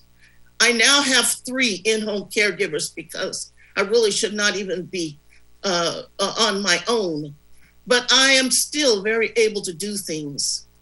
In last year, I submitted my application for the handicap parking. The need for that has grown even greater now with this last visit to the hospital. So what I have done, I've tried everything. I've had a lift put on my stairs, but carrying oxygen tanks up and down a lift, I exceed the maximum weight. So that serves me no purpose. The only thing I can do is maybe live downstairs. In order to live downstairs, I have to make my garage door my entrance into my space of living. If that becomes my space of living and it is already in motion, I don't want to have to breathe fumes from a vehicle when right now I'm already having difficulty without having to breathe fumes in my place of residence. So you see, my circumstances are not so cut and dry, black and white. I have a life that I'm trying to continue living my own. And whether or not I can continue living in my home on my own is something that is granted to people with disabilities under the ADA. And I'm just asking that I be considered. Now, whether the decision is yes or no, it's up to you. Do I am looking for a place just for me? I think that handicap place is going to be for any persons with disabilities. But I want to know when I come home from the doctor. I want to know when I get ready to go to grocery shopping. I can see when I pull out of whatever position to the right or left, which is a problem, by the way, if I'm in my driveway, which is why I have my in-home caregivers transporting me everywhere. So my request is not something because I'm greedy. I resent the fact that someone says I'm going to be out in the middle of the street. People get in and out. In fact, Mr. Fricky's wife is usually there in that parking space, and she has a son and other things. She gets in and out too. Is he concerned about her safety? So it's really something that I'm really concerned about too. Whether or not I'm going to get fair treatment or whether I'm going to be, someone else is going to determine for me and I remain invisible in this whole situation. I want to live. I want to live in my home. I want to be able to enjoy the city of Emeryville like I have for the last 40 some years. And this is one way. I've tried so many things. This is one way that I can do it. Thank you very much, everybody, for your consideration, your patience, and giving me the extra time. I appreciate it all. Thank you very much, applicant. I hope you'll stay on the line in case any of my colleagues has any questions, as well as the other public commenters if you'd like to stay in case folks have questions for you. And I'll bring it back to my colleagues for deliberation. Staff, to be clear, what specifically are you asking of us tonight? The question before you, Madam Mayor, is whether to approve the application or not.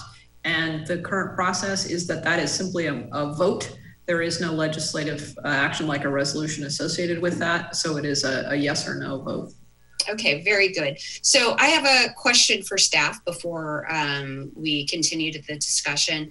In my neighborhood alone, I see other blue spaces where folks also have driveways, is there a rule against granting a space if someone has a driveway space? The assessment is what the Public Works Director showed you in her slide around, it's a question of assessment. It's not a yes or no. Correct. Okay. Thank you. Colleagues, is there any discussion on this item? Member Medina. Thank you, Mayor. So we heard this item at Transportation Committee, and unfortunately there wasn't adequate public notice. So we referred it to come here. We allowed it to come here without a strong recommendation to expedite this process. The thing I should note is that Ms. Burkhalter applied for this space over 8 months ago, which is, in my view, far too long for her to have gone without review. And that's something that we need to work on at Transportation Committee. Regarding this particular application, I strongly support moving to approve this permit. And I'd like to take a note here. Ms. Burkhalter is a person with a disability asking for a reasonable accommodation from the city. The Americans with Disabilities Act was created specifically for this kind of situation. And what it's yielded is not a horde of crazed disabled people gobbling up common spaces. What it has yielded is improvements for the safety and lives of many other kinds of people. Specifically, one example that springs to mind is curb cuts. Curb cuts were created by the ADA. They benefit many people with limited mobility. They benefit children and seniors who have trouble stepping on and off curbs. They benefit people with strollers, people carrying rolling items. These simple modifications to public life benefit broader society. The concept that there is this like lurking horde of disabled people wanting to get more than what's theirs is absurd and offensive. Secondly, people who are not physically disabled or not medical professionals are particularly ill-equipped to judge the needs of those who are. I don't believe either of the commenters who were speaking were medical professionals. I believe one was a former city council member who knew how to delay the process and has a law degree, and that does not qualify him to judge his neighbors' medical and accessibility needs. So I strongly support moving to approve this application, and that's what I got for that today. Was that a motion? That's a motion, yeah. Thank you. Colleagues, is there any other discussion? I have some questions. I want to ask, is the applicant fully owning the driveway? And is there a second unit that someone rents from her? Or does she own the property and it's all hers? Sherry, would you be able to unmute the applicant? Applicant, if you're still with us, please unmute yourself as well and go ahead and answer the question if you can. Thank you for that question. The only person who uses the driveway other than myself is my in-home caregiver. I have 3 in-home caregivers that come and take care of me and help me and are paid by social services to help me in the areas where I have need. And other than those 2, myself and the caregivers, no one else parks in my driveway. They understand that they will soon not be able to, once my basement is turned into a space that I can safely and more easily go in and out of, transporting my oxygen and other items. Thank you. Member Bowders?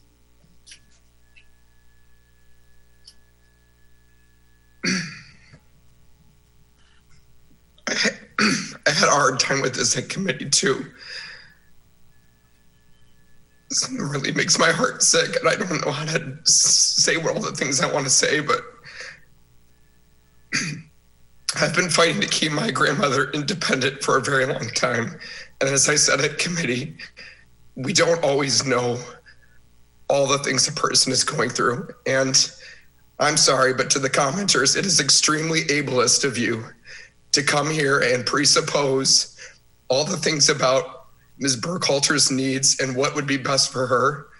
And as a person with a hearing impairment who has been trying to live like all other people and has been totally misjudged and told what I need to do my whole life for my hearing impairment, I just feel a lot of pain for Ms. Burkhalter, and I'm sorry that you've gone through this, because It should not have to happen. This should not be the production that it is. I second the motion. Is there any other comment? Member Donahue. I think the best argument we could say for the public is one of the things that the Public Works Director said, 340 feet to the next spot. If you look at any city, this would be not just for her, it would be for any disabled parker. And if it's 340 feet, that neighborhood needs a spot, in my opinion. Like if you look at any neighborhood, it's important that there is some disabled parking. So I think that is something that we can say is that we're providing. And yeah, if she can benefit from it, great. But it's also the general public that can benefit. Member Pats? So, I know this is my neighborhood. I know this parking spot well. I know that house well. I know the neighbor's house. I have walked through both. And we live in a world where the footprint of a house changes very quickly, but the needs of the residents do not. And on that block, as to what Member Donahue just said, it is 300 feet.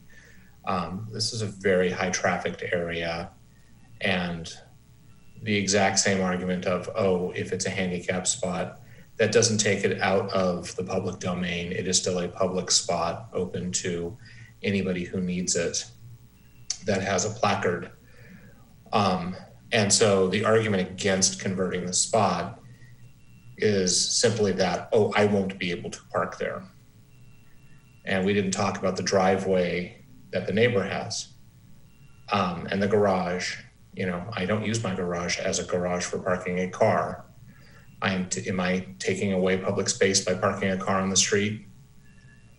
This is just a silly argument. We have businesses in town that are actually taking spots from the public domain and making them private without providing any benefits. I wholeheartedly support the conversion of this spot. It is silly that we are even taking this long to do it. So I'm going to shut up so we can vote. Very good. And I don't need to repeat anything my colleagues have said. Just want to note that there, at this point, has been robust public notice on this issue to the residents within 300 feet of this parking spot. And yet we've had one comment from the community within that 300-foot sphere. So we have a motion and a second. I'll turn to the clerk to please call the roll. Councilmember Bouders? Aye. Councilmember Medina? Aye. Councilmember Pats? Aye. Vice Mayor Donahue? Aye. And Mayor Martinez? Aye. That passes unanimously. We move on to item 12.2. This is a resolution of the City Council of the City of Emeryville adopting the operating budget for fiscal year 2021 to 2022 and appropriating funds and projecting funds as set forth in the operating budget. Madam Mayor, our Finance Director, Mr. Farmer, has a presentation for you tonight. We beg the indulgence of the Budget and Governance Committee. We know you've been through this before, but for your colleagues and for the public, we'd like to give you an overview of what's in the 21-22 budget. So with that, I'll turn it over to Mr. Farmer. Thank you. Good evening, Mayor and council members. Tonight, hopefully, is the adoption of our budget, but let me go through it first. This year's budget is a little bit different than prior year's budgets. A couple different ways. It's been rearranged to hopefully make it a little bit more user-friendly. It's alphabetized within certain divisions. And it also includes our successor agency, which has not been included in the prior budgets that have come through. We can go to the next slide, please.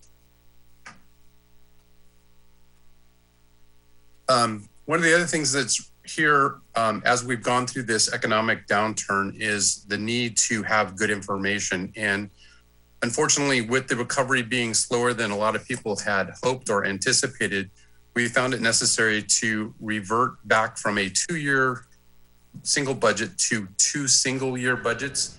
So this year, which is for 2021, and next year's budget 21-22 are proposed to be issued in single year budgets. And then after 2022-23 forward, we should hopefully move back to a 2-year budget cycle. The current budget does use one-time funds. And then we're also doing a more focused capital improvement program. And I'll explain that in a second here. If you turn the page, please. So use of one-time funds. So as presented, there is a use of general fund balance of $6.1 million in the current budget. We are expecting to receive $2.2 million in federal stimulus from the Economy's Recovery Act. We'll be utilizing $1.5 million from Measure F to cover the cost for the Emeryville Child Development Center cost.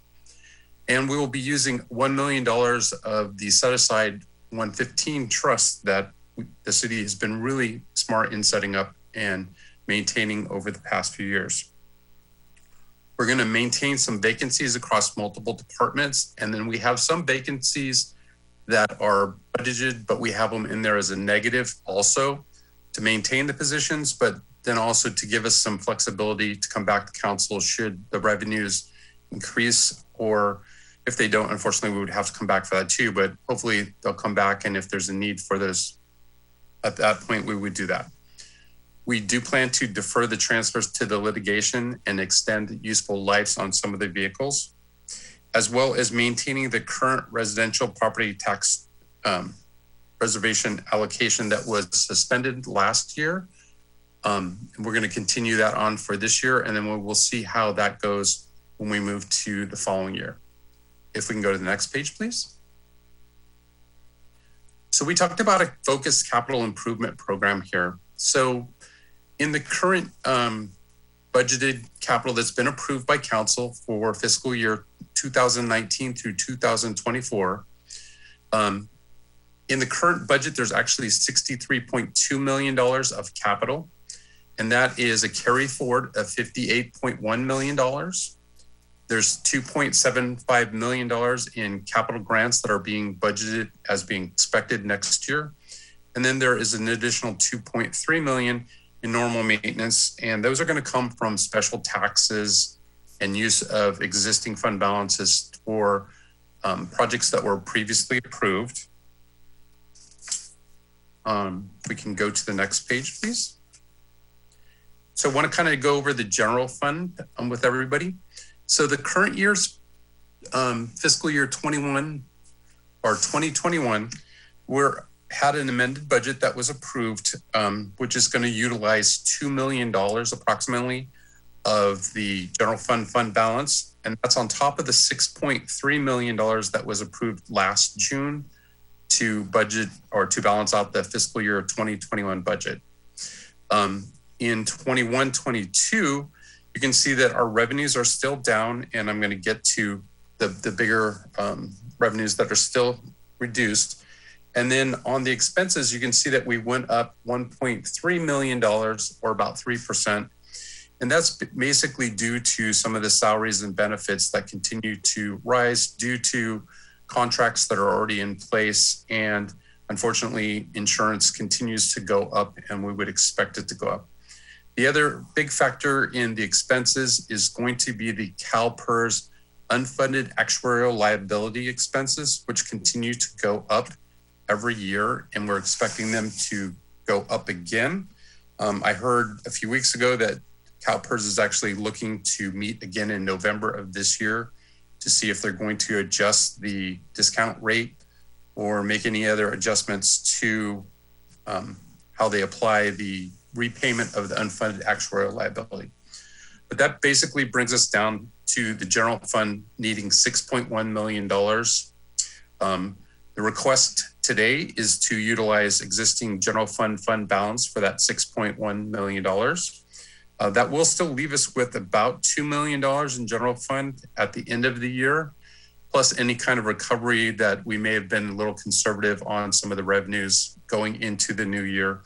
Because as you're aware, and anybody who's been watching this, we do develop the budget starting in January, February, and then we bring it all the way through till now. And of course, we don't have all of the information that we would love to have, but we're doing the best we can at this point, based upon not only our educated guess, revenues that have come in, and also use of outside consultants for some of the tax and other revenues. Speaking about the other revenues, if we can go to the next page. So I wanted to show you a little bit of a graphical. This is one of the areas where we've lost some of our revenue. And you can see here that if you take a look back to 18-19 or 17-18, from 17-18 was $6.4 million. And then we've had a little bit of a decline over the last couple of years, but still maintaining up in the 6 million range in 18-19. And when you take a look at the 16-17, 17-18, 18-19, and you kind of average them out, it's about $6 million over that time period with a little bit of growth. But obviously last year we saw a little bit of a decrease. And then this year we saw a pretty big, last year we saw a 17% decrease. And then this year we saw just a 2%. And so we're expecting to see a little bit of a recovery over the next couple of years with business licenses. But once again, this is going to be dependent upon how the economy turns around. We can go to the next slide, please. Sales tax, on the other hand, is one that the city has been hit pretty decent with. We were pretty consistent between 16-17 and 18-19. You can see there was a small growth there, basically about 1% or kind of even, but a little bit of a growth. But then in 18-19, we took a 17% decrease. And then we took another 7% in the current year is what we're expecting to get. Hopefully that might come in a little bit better as the economy is opening up in the last quarter here. But because we get sales tax in arrears one full quarter, we won't actually get the fourth quarter of fiscal year 2021 until the beginning of 21-22, which unfortunately is once again behind the time when you're doing the budget. Our consultant has said that we're basically looking at a flat year for 21-22, where we're looking for a recovery year. And hopefully the economy opens up. Lots of things waiting on some of the announcements that'll be coming out in the next couple of weeks. And so those numbers could change. And like with all of these revenues and expenses, as we move through next year, we'll be bringing back information more timely so that intelligent decisions can be made. We can move to the next one, please. So this is probably the worst scenario that the city is actually facing right now, and it is the Transient Occupancy Tax.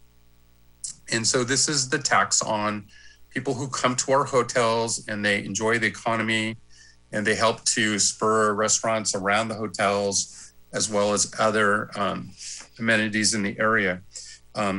We had a high in 17-18 of $8.3 million. And then, I'm sorry, it was 8.3. We went up to 8.6 in 18-19, which was a 4% increase over the prior year. And then we went from 18-19 to 19-20, we had a 31% decrease. And in the current year, we're looking at an additional 73%, or a combination of 81% from 18-19. So you can obviously see that this is really hitting hard. This is once again going to depend upon not only our economy, but the whole region's economy. As one of the closest places to San Francisco's downtown and the convention center, a lot of overfill and spillover happens to Emeryville. And so we're really relying on some of that to come forward. Our consultants have told us that it's going to be a small growth moving backwards to move back to the same area until the economy is really moving. But we'll have to see how that turns around. If we can go to the next page, please. And so this is the general fund expenditures. I think overall, this is a pretty good picture for the upcoming year.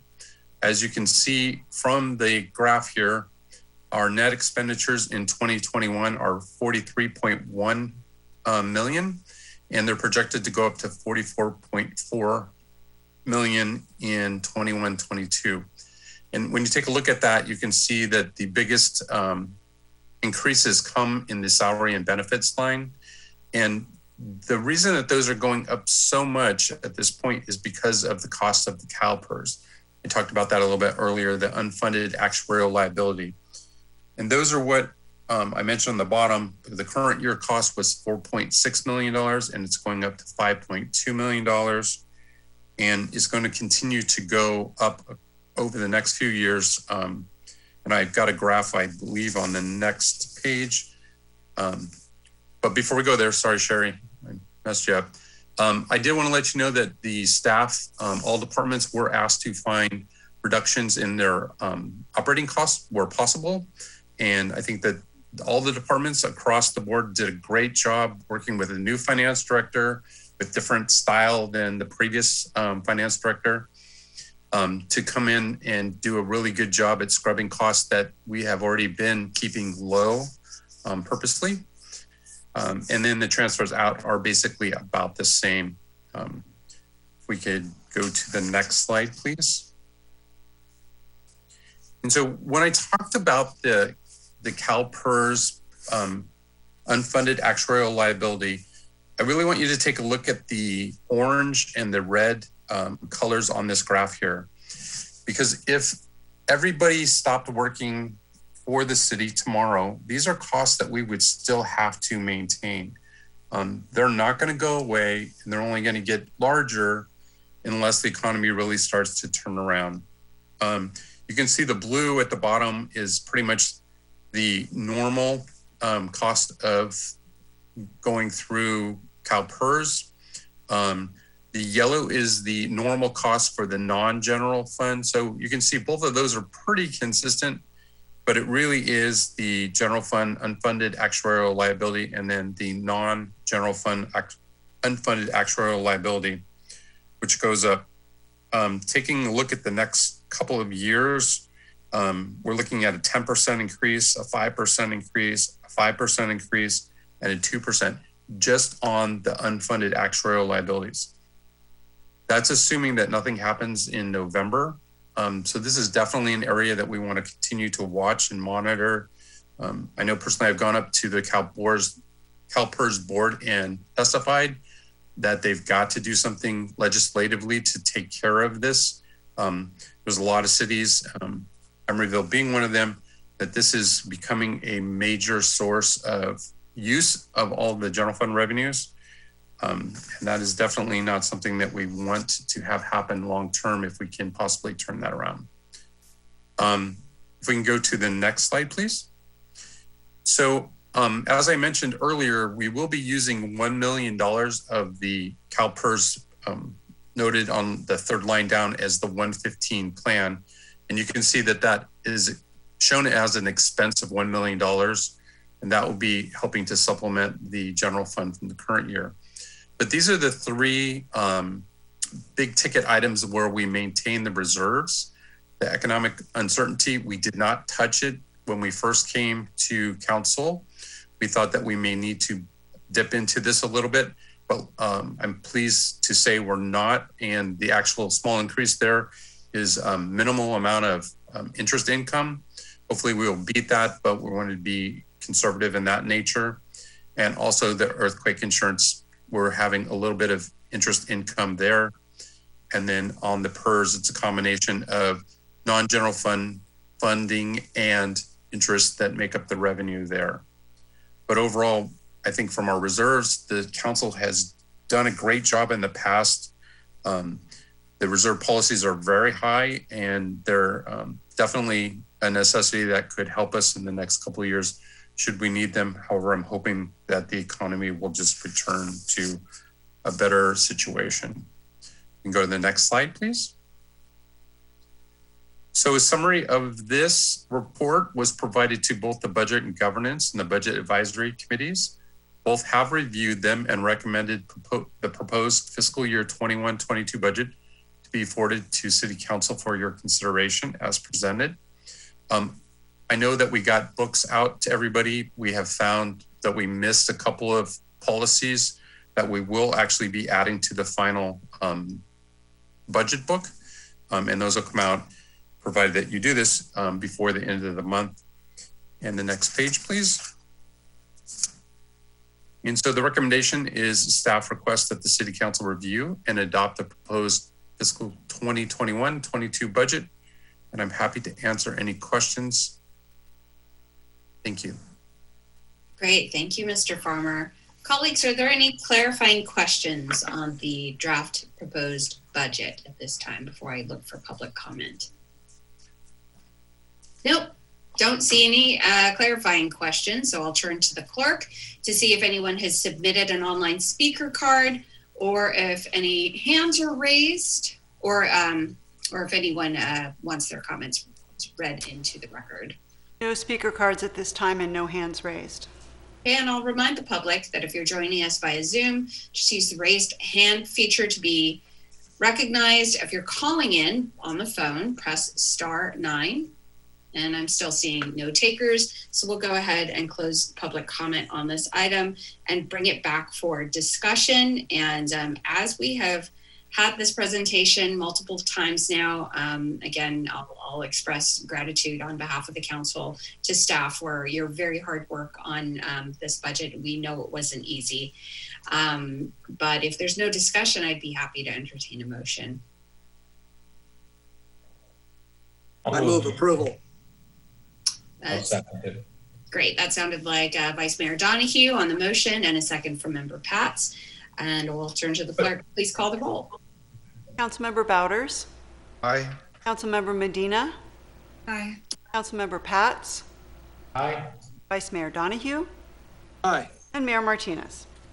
Aye, and that passes unanimously. And again, just want to extend gratitude to staff for the transparency of this process and just the robust amount of discussion and thought that went into this, as well as gratitude toward the Budget Advisory Committee and the Budget and Governance Committee, on which I sit with my colleague, Member Bouders. So that brings us to item 12.3. This is a long title. This is a resolution of the City Council of the City of Emeryville authorizing the city manager to enter into an agreement by and between the County of Alameda, the City of Emeryville, for the purpose of carrying out the Community Development Block Grant Program for fiscal year 21-22. And I won't read the rest, but that encapsulates most of it. So I will turn to staff for the presentation.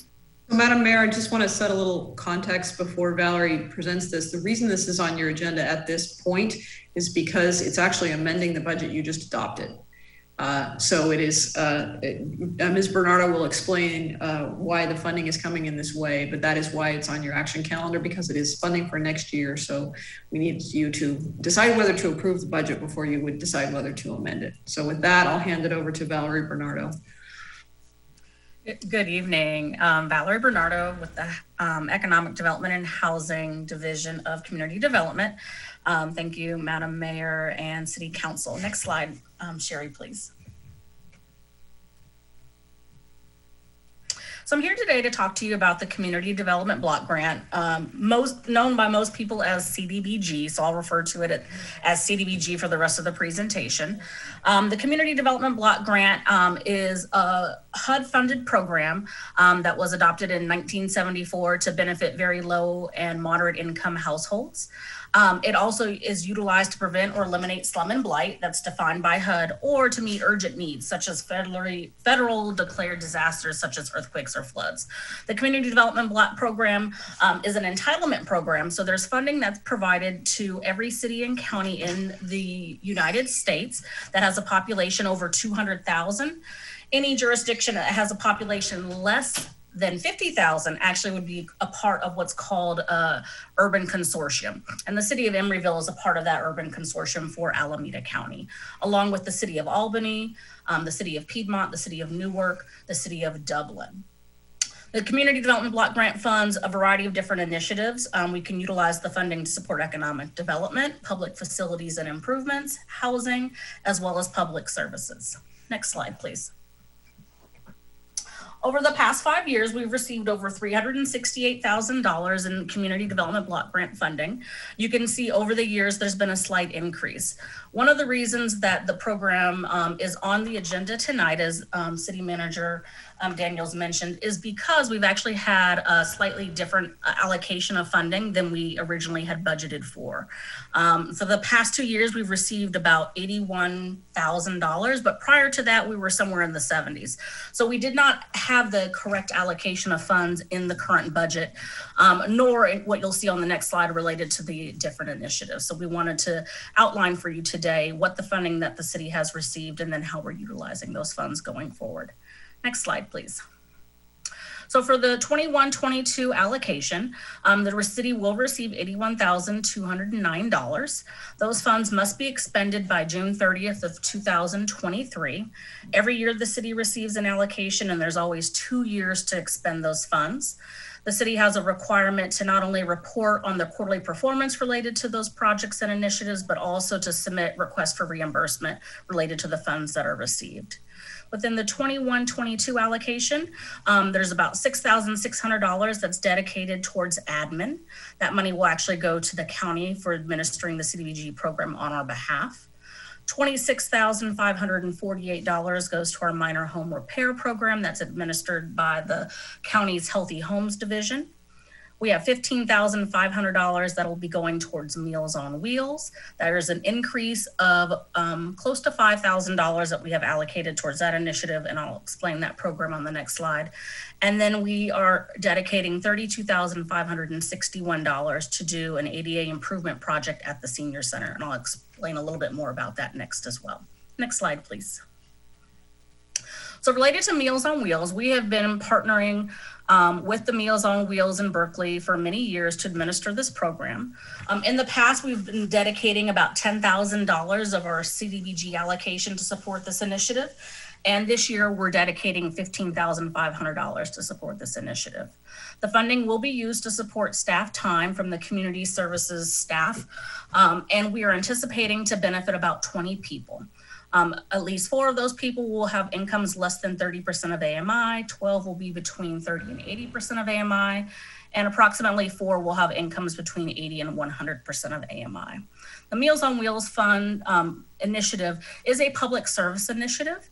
So there is a cap as to how much money we can allocate towards public service initiatives. And so we are not exceeding that, but we decided to do an increase. One, we wanted to make sure that we are covering as much staff time and getting reimbursed for as many things as possible, as was just discussed by Brad Farmer in the budget. So we saw an opportunity that we could actually increase our funding for this program. Again, the funding will provide meals to seniors and those who are disabled who may be recovering or have an issue in going out to the store and making sure that they're getting one quality meal a day. That meal usually is delivered as a midday meal. And again, it can also assist in alleviating the need for a caregiver or having somebody have to provide transportation for someone to get groceries. So that's how it impacts low and moderate income households. Next slide, please. The next project that we're doing this year is our ADA improvement project at the senior center. This project is actually $48,000. We're allocating $32,000 to come from our fiscal 21-22 allocation that we just discussed, but $15,000 will actually come from our 2021 allocation. The funding will be used to provide accessibility improvements. So this does fall under our public facilities and infrastructure as an eligible CDBG activity. And there are a variety of accessibility improvements that have been identified that can be accomplished with this $48,000. Some of those examples are Braille signage, installing grab bars in the bathrooms, adjusting the door closers so they don't snap back on residents, adding guardrails to the exterior ramps, upgrading the drinking fountains. And then there are a variety of other improvements that have been identified that would go to improve not only the lobby, the elevator, the stairways, the kitchen, the club room, bar room, auditorium, exterior, and interior of the senior center. Next slide, please. As I mentioned before, the minor home repair program is actually managed by the Alameda County Healthy Homes Department. It provides minor home repairs for households with income less than 80% of AMI. Funding is only going to somebody who is a homeowner, so the funding cannot be used to provide assistance to renovate a rental property. But it can be used to make minor plumbing repairs, carpentry, or electrical repairs. It also can do minor accessibility improvements, such as railings, grab bars, toilets, water heaters, doors, locks, and more. This program has been funded for many years.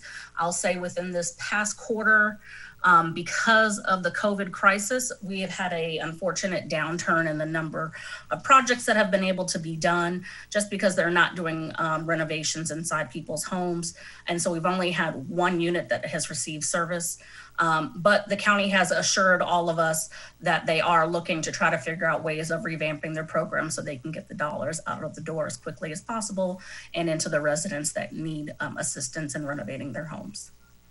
Next slide, please. As I mentioned before, we also have some funding that's remaining from our 2020-21 allocation. We had received $81,501. These funds must be expended by June 30th, 2022. And we had $22,416 that's still unallocated. If we can identify a project that can utilize those funds before that expenditure deadline, we will do so. If not, those funds will then just go into an open pool for capital projects, and then any jurisdiction within the county would be eligible to apply for those CDBG funds if they have an eligible project. But $15,439 we're going to be utilizing towards our ADA improvement project. Next slide, please. So with that, staff is seeking the City Council's authorization for the city manager to enter into the agreement to carry out the CDBG grant program. And if there's any additional questions about that program or about the initiatives, I'd be happy to answer them. Thank you. Great, thank you, Valerie. Colleagues, are there any clarifying questions before we look for public comment?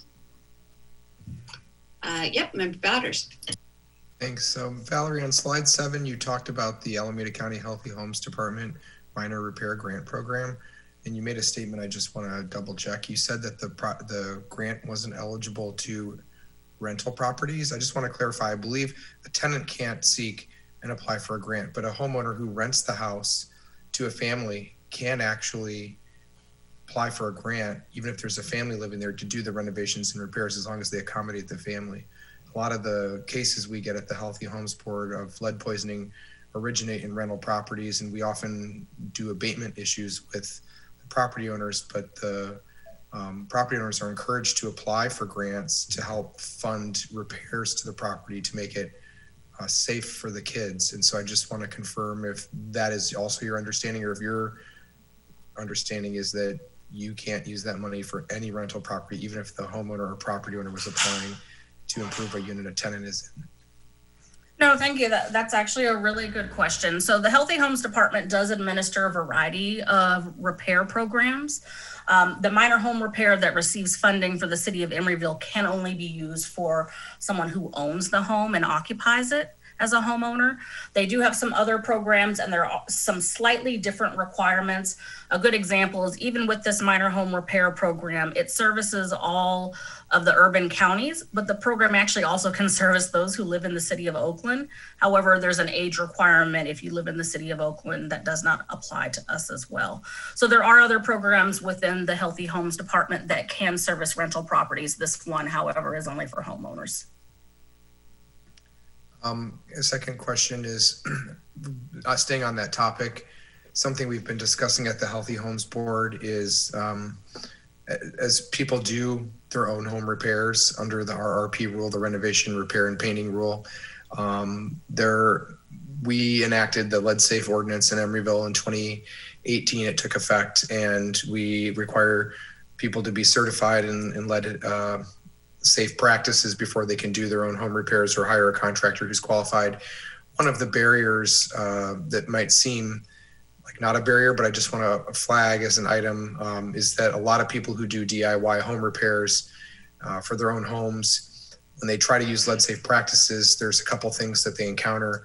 There is a requirement to use a special HEPA vacuum to remove the dust that's trapped in the repair area in order so that it doesn't blow into neighboring units or yards. And we've been exploring as an agency how to bring online some sort of a lending library of sorts for HEPA vacuums, because they're like between $500 and $1,000, and most homeowners don't want to go through that headache to buy something they'll use once. So I'm just wondering if the staff are open to, or if it's a possibility with these funds to use it to acquire one or two of these and have these on loan through the city of Emeryville to homeowners in our city who want to make lead safe repairs but don't want to go through the cost of acquiring a piece of equipment like that. You know, I would say that I think that that can be an excellent idea. I'd have to look into the ability of the city doing that. Right. In my previous work with the city of Atlanta, we actually did have a nonprofit that was called a tool bank, and they actually did do just that. They acquired tools and things that residents could then rent out so that they wouldn't have to incur that expense. But I definitely think that that could be a great program for us to look into it, and I can add that to my list. Thank you. Colleagues, any other questions before we look for public comment? Okay, seeing none, I'll check in with our clerk to see if anyone has submitted either a public comment electronically or a speaker card to speak. None at this time, no. Thank you. I don't see any hands raised, and I'll remind folks who are joining us via Zoom, please use the raise hand feature if you wish to be recognized, or if you're calling in, please press *9. And still seeing no public speakers lining up, so we will go ahead and close public comment on this issue. Colleagues, is there any further discussion on this item?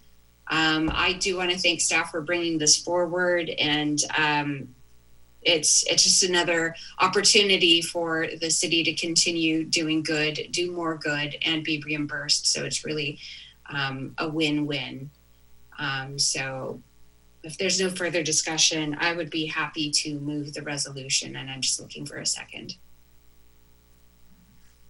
I'll second. Question. I have a second, Siri, not you. I have a second from Member Medina. Madam Clerk, please call the roll. Councilmember Bouders? Aye. Councilmember Medina? Aye. Member Pats? Aye. Vice Mayor Donahue? Aye. And Mayor Martinez? Aye. And I think it was interesting what Member Bouders, before we lose you, what you brought up about that piece of equipment. And in the future, if we ever talk about libraries, that could be something for a tool lending library, which is really... I was actually thinking I might now have a future agenda item. So maybe if someone wants to ask just that staff report back at some point, that'd be great. Okay, great. Madam Mayor, we'll explore our relationship with the Oakland Public Library that has a tool lending library. We think that might be the way to go. And we'll be happy for a report back on that. So great, thank you. Great, so Member Bouders, I think you're excused. If you have any parting words, you could share them now. Have a nice evening. Okay. Councilmember Bouders, you need to state your conflict. I need to restate my conflict again. Okay. Thank you. For the record, on item 12.4, which the mayor is about to begin, related to proposed improvements on Horton Street related to the bicycle plan for the Lennar multifamily development, I'm recused because I own property within immediate proximity to that development that creates an inherent conflict of interest, and I have not and will not participate in any items related to Lennar development. I'm sorry, you have to state either the APN or your address. Oh, I'm sorry. I live at 4260 Halleck Street, Emeryville, California, 94608, which is within 500 feet of the Lennar project. Thank you. Thank you. Great, thank you, Member Bouders.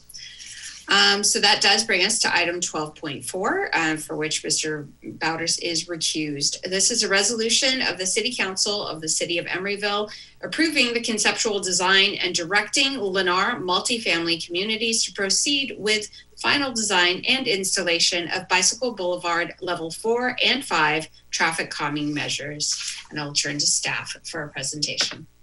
Okay, thank you. Good evening, Mayor Martinez and City Council members.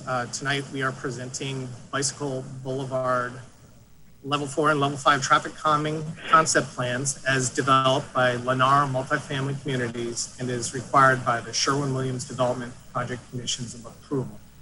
Mike, can you hold on for just a second? It sounds a little staticky, so I just want to start by asking everyone if they can please mute themselves if they're not speaking, in case it's just feedback from another speaker. Christine, did you have something to say? Just I wanted to make sure that the Members of the public who are watching understand that our presenter tonight is Michael Roberts, who is our Senior Civil Engineer in the Public Works Department. Mike, just wanted to introduce you. Thank you. Very good. And if everyone could please mute while Mike is speaking, I think that'll help us to hear him clearly. And Mike, welcome. We never get to have you at our meetings, but it's good to have you. Thank you. Next slide, please, Sherry.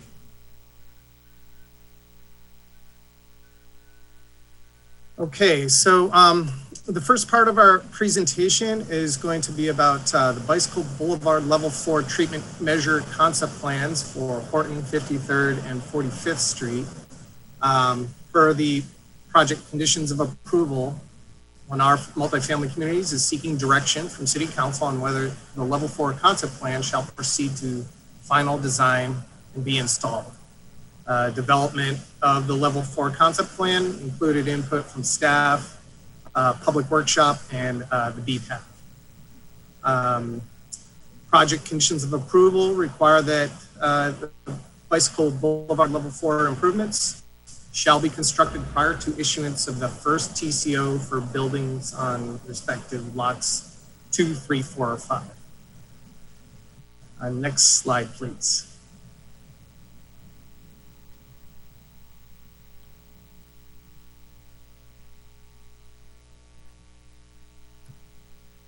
Thank you. The second portion of the presentation will be about the Horton Street Bicycle Boulevard Level 5 Treatment Measures Concept Plan. For the project conditions of approval, Lennar Multifamily Communities is seeking direction from Council on whether the Level 5 concept plan shall proceed to final design and be installed. The Emeryville BPAC voted in support of the presented turn restriction concept plans. And if council direction is to proceed with this concept, the project conditions require that these improvements be built within a year of the issuance of the TCO of the last building to be occupied. The diverter at 53rd and Horton in this concept plan could be modified or replaced by traffic calming improvements related to the Biomed Realty development project that just had gone to council in February. Gone to Planning Commission in February. So with that, I'm going to turn over the presentation to Nathan Tuttle of Lennar Multifamily Communities and his team. All right. Well, thanks, Mike, and good evening, Honorable Mayor Martinez and council members and staff. My name is Nathan Tuttle, and I lead the development efforts for the Sherwin-Williams site for Lennar Multifamily Communities. And if you've had the opportunity to drive by the site recently, you've noticed we have been very busy. We've got all 4 apartment buildings now going vertical, and the office building has been recently sold, and they're preparing to start their renovations, as I understand it. So a lot going on. And I just wanted to say we appreciate the patience of the city officials and staff, and of course, our neighbors, as we continue to make significant progress, sometimes noisily, on achieving the community's vision for the redevelopment of the Sherwin-Williams property. It's a labor of love, and a lot has gone into seeing this happen amongst the community members and our design team, and we're just happy to see the progress.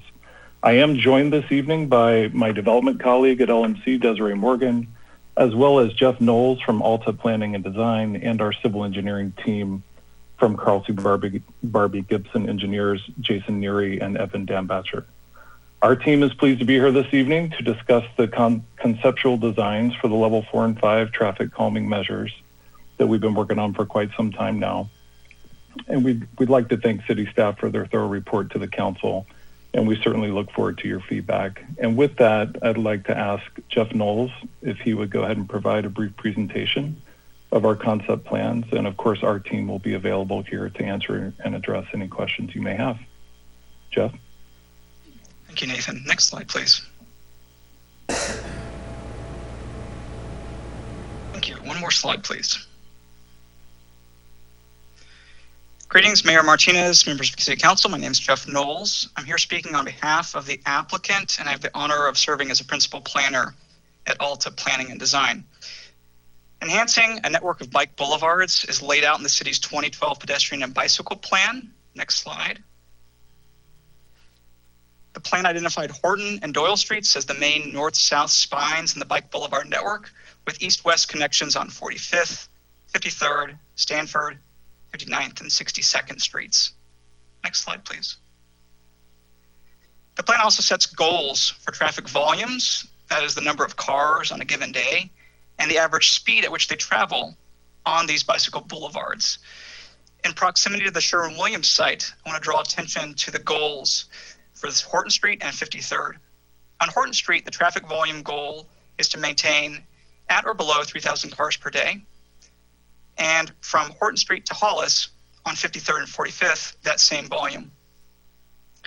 Traffic volumes on 45th and 53rd from Hollis to San Pablo should be at 1,500 cars or below.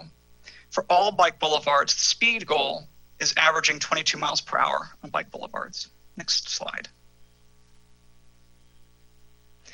In the most recent counts taken on the bike boulevards, you can see the city is exceeding some of those goals. On Horton Street, specifically between Park Avenue and 40th Street, between 53rd and 45th, and then also on some of the side streets that I mentioned, exceeding the 1,500 goals for volumes. Also in the far right, you can see vehicle speeds are exceeding the 22 miles per hour goal. And so if you go to the next slide, please. The plan also lays out a series of increasing bike boulevard traffic calming treatments to help the city achieve those goals or help meet those goals. And these are the traffic calming treatments ranked level 1 through level 5. Level 4 and level 5 are what we'll be discussing tonight. Level 4 is called significant traffic calming. This means a combination of different factors, including signs, pavement markings, intersection treatments, and traffic calming that could involve vertical speed controls like speed humps, cushions, or tables, horizontal speed control like chicanes or traffic circles or curb extensions, and narrowings like pinch points. Level 5 is traffic diversion. These could include a combination of all of the items I mentioned before, but just differentiates level 4 from level 5 as a full or partial closure of the street to vehicles. So this can take the form of full or partial closures or diagonal diverters which should not allow cars to pass through. Next slide, please. The Sherwin-Williams mixed-use project, subdevelopment 16-002, has been conditioned to address level 4 and level 5 traffic calming treatments along 45th Street and the 53rd Street corridor from San Pablo to Horton Street, along with Horton Street from 40th all the way down to 53rd, in anticipation of exacerbating some of the higher levels of traffic volumes that we might see. Next slide, please. So as Mike Roberts mentioned, the level 4 traffic calming measure, the condition is that per the Sherwin-Williams Lennar project condition of approval, Bike Boulevard level 4 treatment measures along the 45th Street corridor and 53rd Street corridor from San Pablo to Horton and along Horton from 40th to 53rd, the conceptual design for said level 4 treatments shall be developed by the applicant with input from city staff, a community meeting, the Bicycle Pedestrian Advisory Committee, and Transportation Committee. This plan shall include bulb belts identified in the condition of approval above shall be approved by the City Council. Next slide, please. So we presented and received input from the public and the BPAC in the fall of 2017. The level 4 treatment measure concept plans were not taken to the Transportation Committee as called out in the condition of approval because there was a recusal created condition where this item could not be heard without meeting quorum. Next slide, please. We presented 2 options at a public workshop held at the Emeryville Center for Community Life that was noticed and advanced on Monday, November 13th, 2017. Here in option A, we presented 8 new speed hump locations shown in green. Next slide, please. We also presented option B, where we included 4 new speed hump locations and 4 raised crosswalks, one of which would include curb extensions. The results of that workshop were that option B plan received the most favorable support. At the December 4th, 2017 meeting of the Emeryville BPAC, the committee voted also to support option B. The BPAC comments supported the use of flexible delineators or flexible posts in the design of the speed humps and voted against constructing hardscape curbs at speed humps. Next slide, please. This concept plan is Exhibit A that was provided to you in the staff report. On 53rd Street, the design includes a speed hump added to the existing traffic circle, a new speed hump between Boyer and Spur Alley, and a raised crosswalk at Spur Alley. On 45th, the design includes a speed hump between Doyle and Emery Park, and 2 raised crosswalks at Emery Park and Holden Street. The raised crosswalk in Emery Park would include curb extensions in this concept design. There's also a proposed raised intersection and crosswalk at Spur Alley. Finally, on Horton Street, the design includes an additional speed hump between Park and Sherwin, and curb extensions at Horton and at Sherwin Avenue. As was stated before, the plan is conceptual, and we're looking forward to working with city staff and the Alameda County Fire Department and Emeryville Police Department to ensure unimpeded fire life safety access for both the fire apparatus and police services through these designs. Next slide, please. Moving on to the level 5 traffic calming measures. Per the Sherwin-Williams-Lennar project conditions of approval, the applicant shall seek direction from the City Council on whether Bike Boulevard level 5 treatment measures along the Horton Street corridor from 40th to 53rd to include diversion of northbound traffic at Horton and 40th intersection and the diversion of southbound vehicular traffic at Horton and 53rd shall be installed. The conceptual design for said level 5 treatments shall be developed by the applicant with input from city staff, the BPAC, and the Transportation Committee. Next slide, please. So I think this body is very familiar with the site, but just for members of the public that may not be familiar, the project site is located at the former Sherwin-Williams factory, bounded by Sherwin Avenue to the south, Horton Street to the east, the Union Pacific Railroad tracks to the east, and the property ends just south of 53rd Street. The level 5 traffic calming measures are located at 53rd and Horton to limit southbound traffic, and 40th and Horton to limit northbound traffic per the condition. As with the level 4 treatments, these plans as proposed are conceptual, and both Alameda County Fire and Emeryville Police will be consulted through the design process to ensure response times to serve the residential commercial community are not significantly impacted by these traffic calming features. Next slide, please. This is Exhibit B showing a zoom in of a conceptual design developed at 40th and Horton to demonstrate the northbound traffic diverter, the partial diverter, and that's located at the corner of 40th and Horton at the northeast corner. This could be a raised island. It will be a raised island with bike pass-through or flexible delineators or mountable curbs, and I've got examples of what this could look like in subsequent slides. To accommodate bicycles through this intersection, there's a couple additional modifications.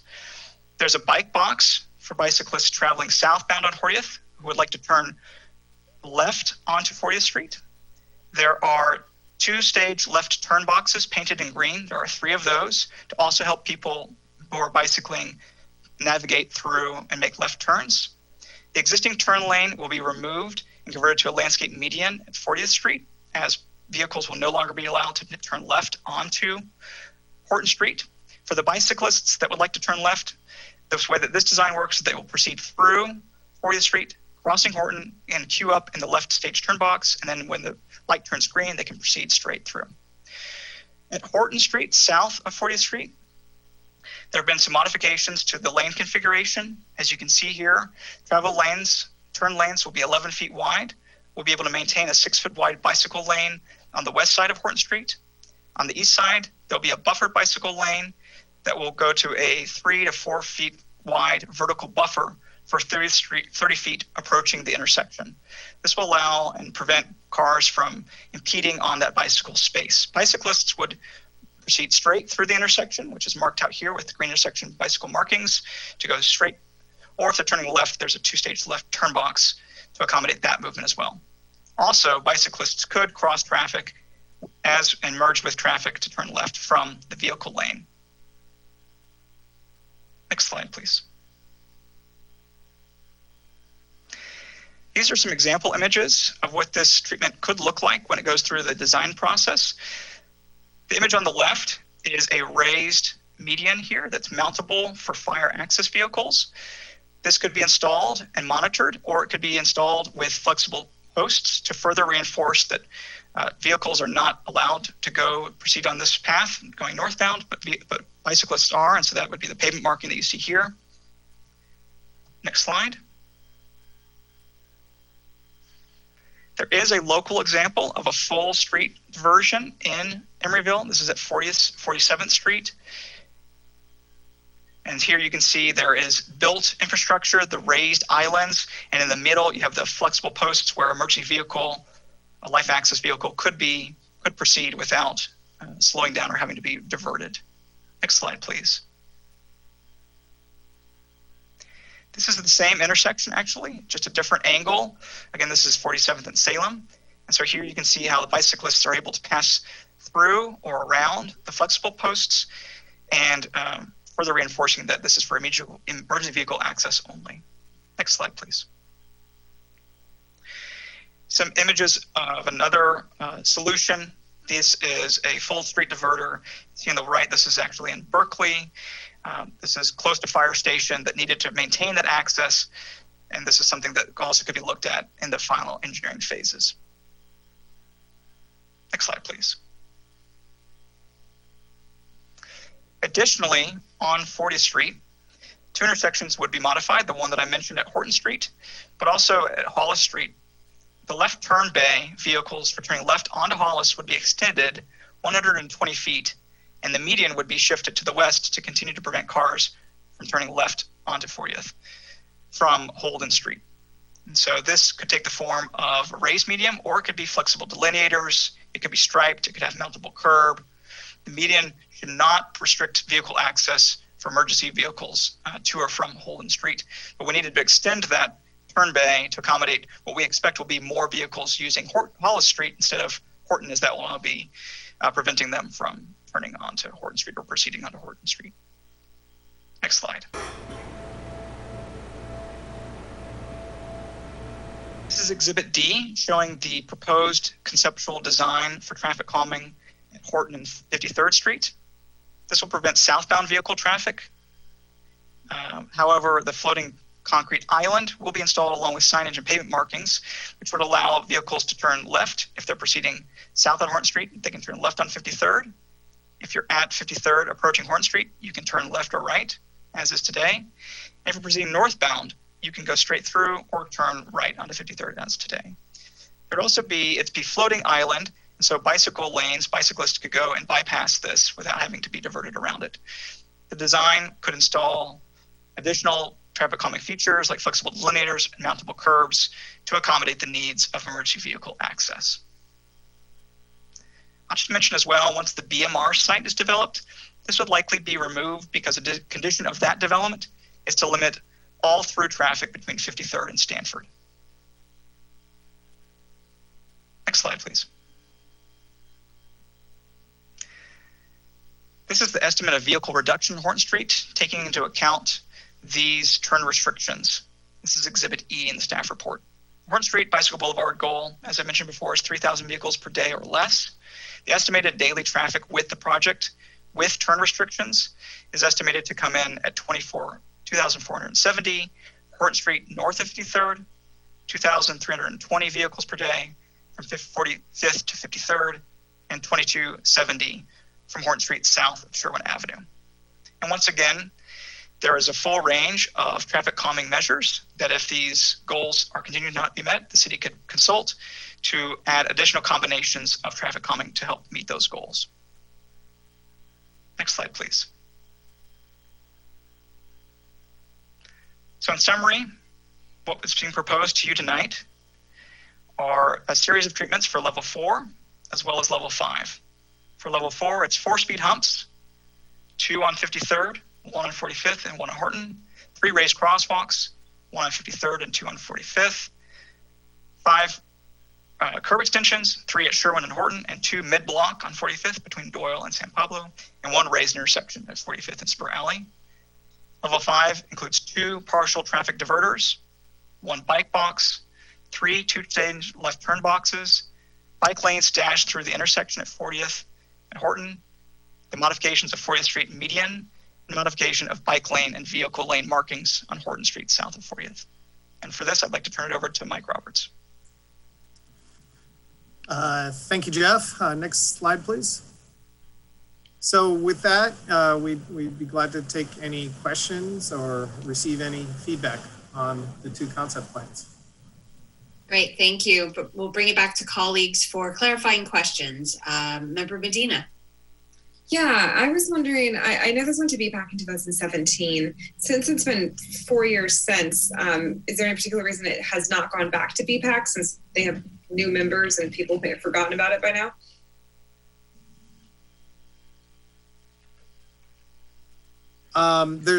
There was no reason in particular it didn't come back to BPAC. The level 5 was recently brought to BPAC, but level 4 had been vetted by them previously, as mentioned. Okay, thank you. And Mike, I can just share that the level 4 was also presented as a summary item at that same BPAC meeting. Member Donahue. There's a proposed raised crosswalk on 45th at Holden. And it is on the east side of the intersection, but there currently is no sidewalk on the east side there's not a real sidewalk there. Whereas if it were to be moved west and service the sidewalk on Holden Street, it would seem to be more useful to the neighborhood as a crossing place. Is there any reason that it is where you've designed it?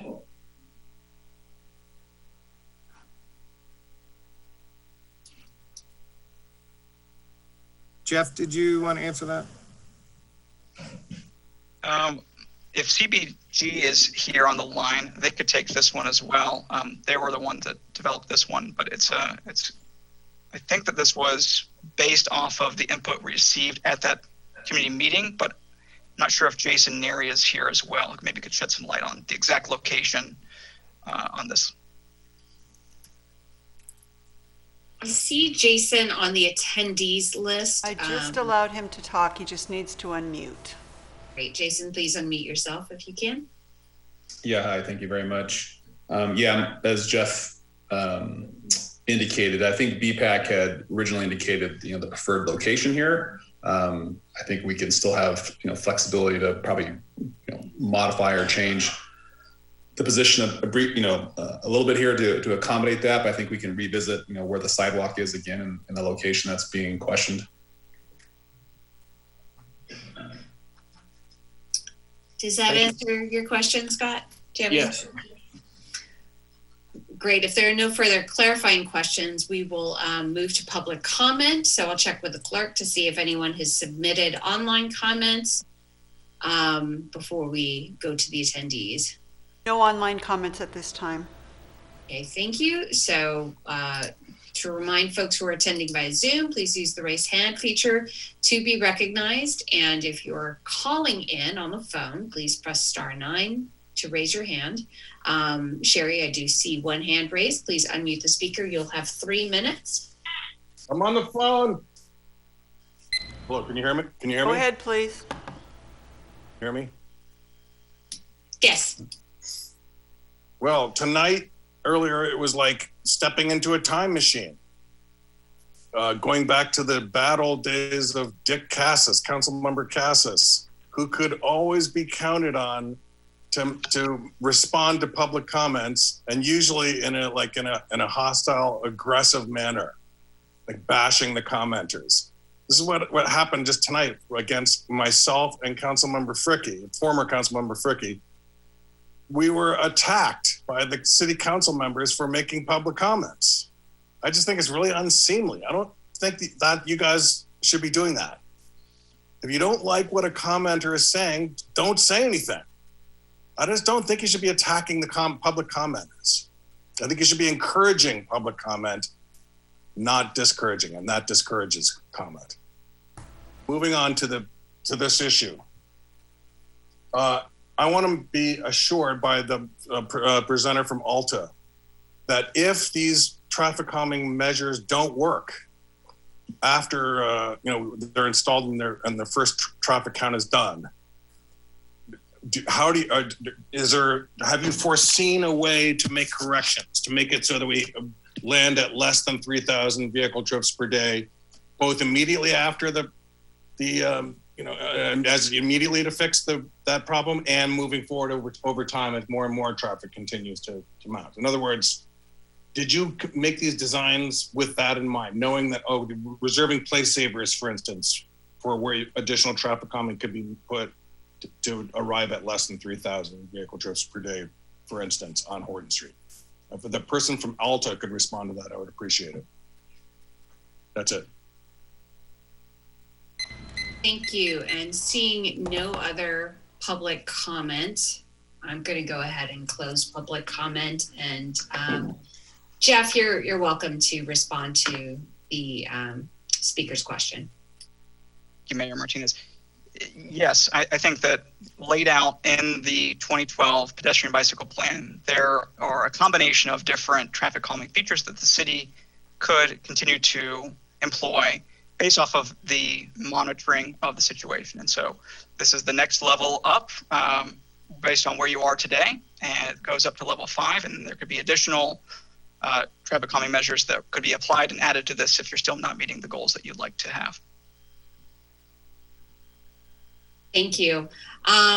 So as the liaison to our BPAC committee, I'd like to call on Member Medina first and just lean on her expertise that she's garnered on these matters for comment. Thank you so much.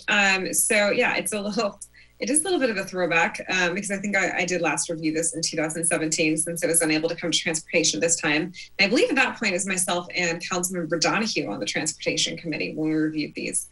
That said, I am excited for the opportunity to bring down traffic counts and speed on 45th and 53rd. We did put a lot of thought into, what was proposed at that time. I know it was a while ago, so that's why I'm a little, I would have said yes immediately in 2017.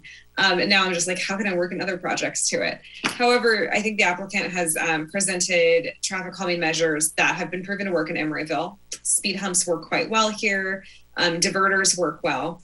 My comments would be that for the design phase, I would like this to go back to BPAC for further input during that process, since this is evolving and we are dealing with the current city. And I do have a concern about the diverter, especially because it has not been engineered around around fire safety yet. And I'm concerned that will yield a diverter that is less robust or more similar to that on 47th Street, which, having lived on that street, I can tell you gets run over probably once a day. Public Works, I'm sure, has a record of how many bollards they've replaced. If you noticed in the two pictures, there were a different number of plastic bollards up. That's because they get torn out quite often. And so while that does prevent a lot of cars from going down 47th Street, it is, of course, a porous system. So I would encourage our department to consider more robust methods, more of a hardscape that works with fire trucks, or even potentially some sort of raising and lowering bollard. We've seen the cool videos from the Netherlands. I don't know if we could have one here. I'd like it. So a more robust method of diversion that does still enable fire safety. And I think that's it is playtime. Sorry, guys. The public comment is over, Harlan. Those are my comments on this item. Thank you, Member Medina. Colleagues, any other discussion on this? I just like to say it's excellent conceptual design. Very good. And I wanted to just check in with staff pertaining to Member Medina's comments about this going back through BPAC. Do we have the opportunity after the fire weighs in to have BPAC look at the design of this again before it's finalized? That's a difficult question to answer. I think, per the condition, it wasn't slated to go back, and I'd ask the applicant to comment on timing of the design and potentially the implementation of the design if there was time to take it back to a committee review.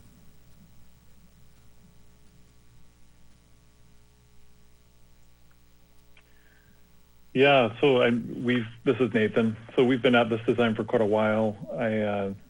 I'd hesitate to prolong it any more than it already has been, but we certainly want to be flexible. I mean, it sounds like the concern is around the coordination with the fire life safety folks. Is that right? So there's the issue of coordination with the life safety, and then the resultant permanence, I would say, of the resulting, accommodations. Allie, you'll say it better than I. Yeah, if I can get to the meat of my concerns. Yes, this was approved, gone through in 2017. This isn't a final design, as you've admitted. And so because there is still more work to be done on this design and you haven't engineered it for fire safety, that there's more that's going to be fleshed out and more details that will come back on this. My ask is, can those details go to BPAC, which I'm sure can be scheduled and they meet monthly? And also that we consider, and this is direction of staff as well, that we consider more robust, less porous design than simply flexi bollards. And if we're going to do bollards, at the very least, the big ones that look like they might have a post inside of them.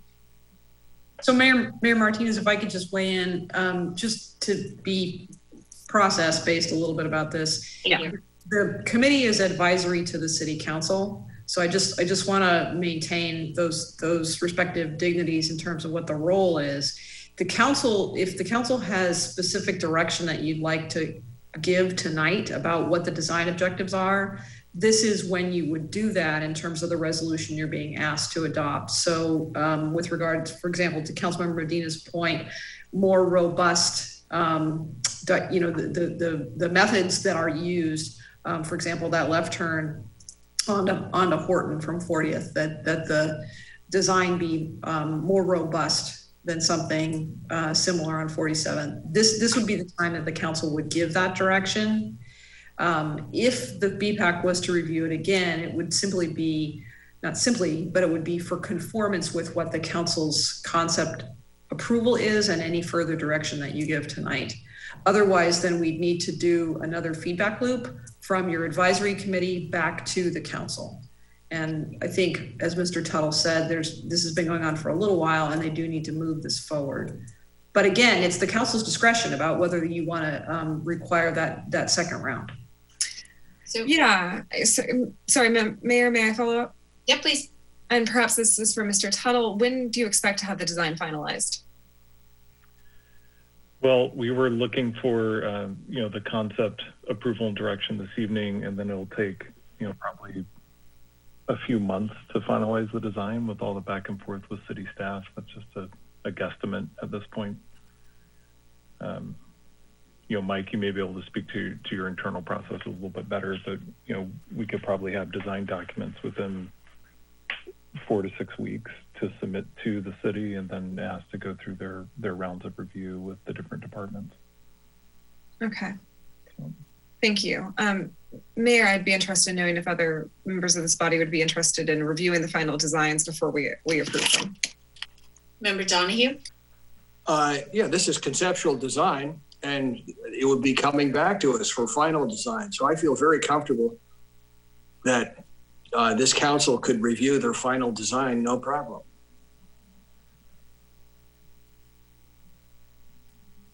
Member Pats, are you interested in another stab at this? I won't be taking that stab, so I'm going to stay mute. So is there, okay, so we want to move forward with the conceptual designs, correct? And so are we passing the resolution tonight? Are we making an amendment to the language in the resolution? What is the motion? Member Medina. If I can ask a process question of the city manager, were the final designs going to come back to council or no prior? My understanding from staff is that this was the council's final action on this, but Mike, correct me if I'm wrong. That's correct. That's how the condition reads. The condition of approval on the development requires the council's action on at this conceptual level. There was no further council action planned. Okay, so the council has already agreed to only approving the conceptual design. Consistent with the condition of approval, right? Okay. It's my understanding. Correct. I would ask the applicant, I would either then want to give extremely robust direction to the applicant. I don't know if I can approve a conceptual design that doesn't have the diverter more fleshed out, frankly. I mean, the concept is to have a diverter, but we don't know how, and we haven't engineered it for fire safety, right? So I'm not particularly comfortable accepting it at that phase of lack of clarity. I hear those concerns. I just want to bring it back to staff and ask if we are able to make that ask of, like, if this is what we said, the stage where we said we would approve these designs, are we putting ourselves at risk by preventing the developer from moving forward at this milestone? I don't know. Yeah, please. If I may, Madam Mayor. The condition requires that the City Council approve the conceptual plans. And what I'm hearing Councilmember Medina say is that she's not comfortable approving those conceptual plans tonight because it doesn't have certain detail that she would like to see. And so I think that the City Council could continue the item and delay adopting the resolution proposed to you to allow them to come back with that detail in the conceptual plan. Very good. I appreciate that. And I see Mary Grace has a raised hand, and you're recognized, Mary Grace. Hi, good evening. An option to consider may be that the design to accommodate the emergency vehicles really comes into how the width of the raised medians are going to be established. So it's the fire apparatus that we want to make sure can get in reasonably and without any impact or any significant impact to emergency response time. That wheel width, typically when we see like the rubberized humps in the road, it's approximately 6.5 feet. And we can design those medians so that that fire apparatus can drive with spanning that median element and giving a approached, rather than a vertical curb on the other side, a slanted curb. I think Jeff had a concept image of that if we wanted to bring it up and take a look at it again. We can also, and this is something that we've talked to the fire chief about, is add vertical elements that aren't necessarily just those little pin looking flexible delineators, but can be something a little bit more of a robust flexible delineator that has a more significant look and impact to a regular vehicle, but a fire apparatus can go over it. The details of that we have not had a chance to vet through as yet. That usually comes in the detailed design as opposed to the conceptual. But if council was comfortable giving staff the direction that, one, it would be raised medians, not flush, that the medians would be maximized to accommodate the emergency vehicle apparatus, and that more robust, flexible delineators would be included in that design. That could be helpful as we move through the detailed design and hopefully achieve what is being requested. Thank you, Mary Grace. So Allie, are you leaning in the direction of giving more robust direction tonight, or asking for a more complete, at least, design of these diverters? I believe I'd like them to come back with a further fleshed out conceptual design, showing us what those options are, with the direction that I'm looking for those options to be in this vein of what Mary Grace was describing. Very good. So staff, do we need a motion if we're continuing this item? Madam Mayor, I think we'll be bringing, if the council's directing a more final design to come back, it won't be the same item. It'll be, we'll have an additional information. So it's not just carrying this over, we'll reschedule the item. And that would still be approval of a concept design, but more final details. And I just would ask the developer, Mr. Tuttle, could we schedule that for a date certain, perhaps as early as July 20th? Yes, yeah, we would welcome that. And again, I just want to reiterate, we want the city to get exactly what they want here for these traffic diverters and other traffic calming measures. And we thought these concepts would be a good place to start. And we're hoping for your certainly robust direction on how to proceed. But if it means we have to come back and provide another concept that's more fully fleshed out, then we'll do our best to do that. Great. We appreciate your patience with that. And since it has been since 2017, since we've had the opportunity to discuss all of this in a robust fashion, it's your time's appreciated. Colleagues, are we okay with this direction? Okay, very good. Thank you, staff, for recording all those concerns and rescheduling this item for July 20th. That brings us to our next item, which is department head reports. And I see we've got several items from Planning Commission to report back on, and welcome Charlie Bryant to do that. Thank you, Mayor Martinez. This is Charlie Bryant, your Planning Director. This is my report on the Planning Commission's actions at their last meeting, which was on May 27th.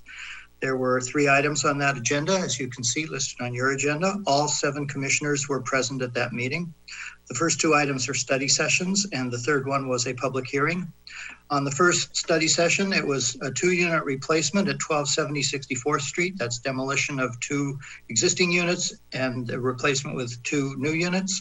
Commissioner Chafe was recused on this item because she lives within 500 feet of the property at a residence that she owns.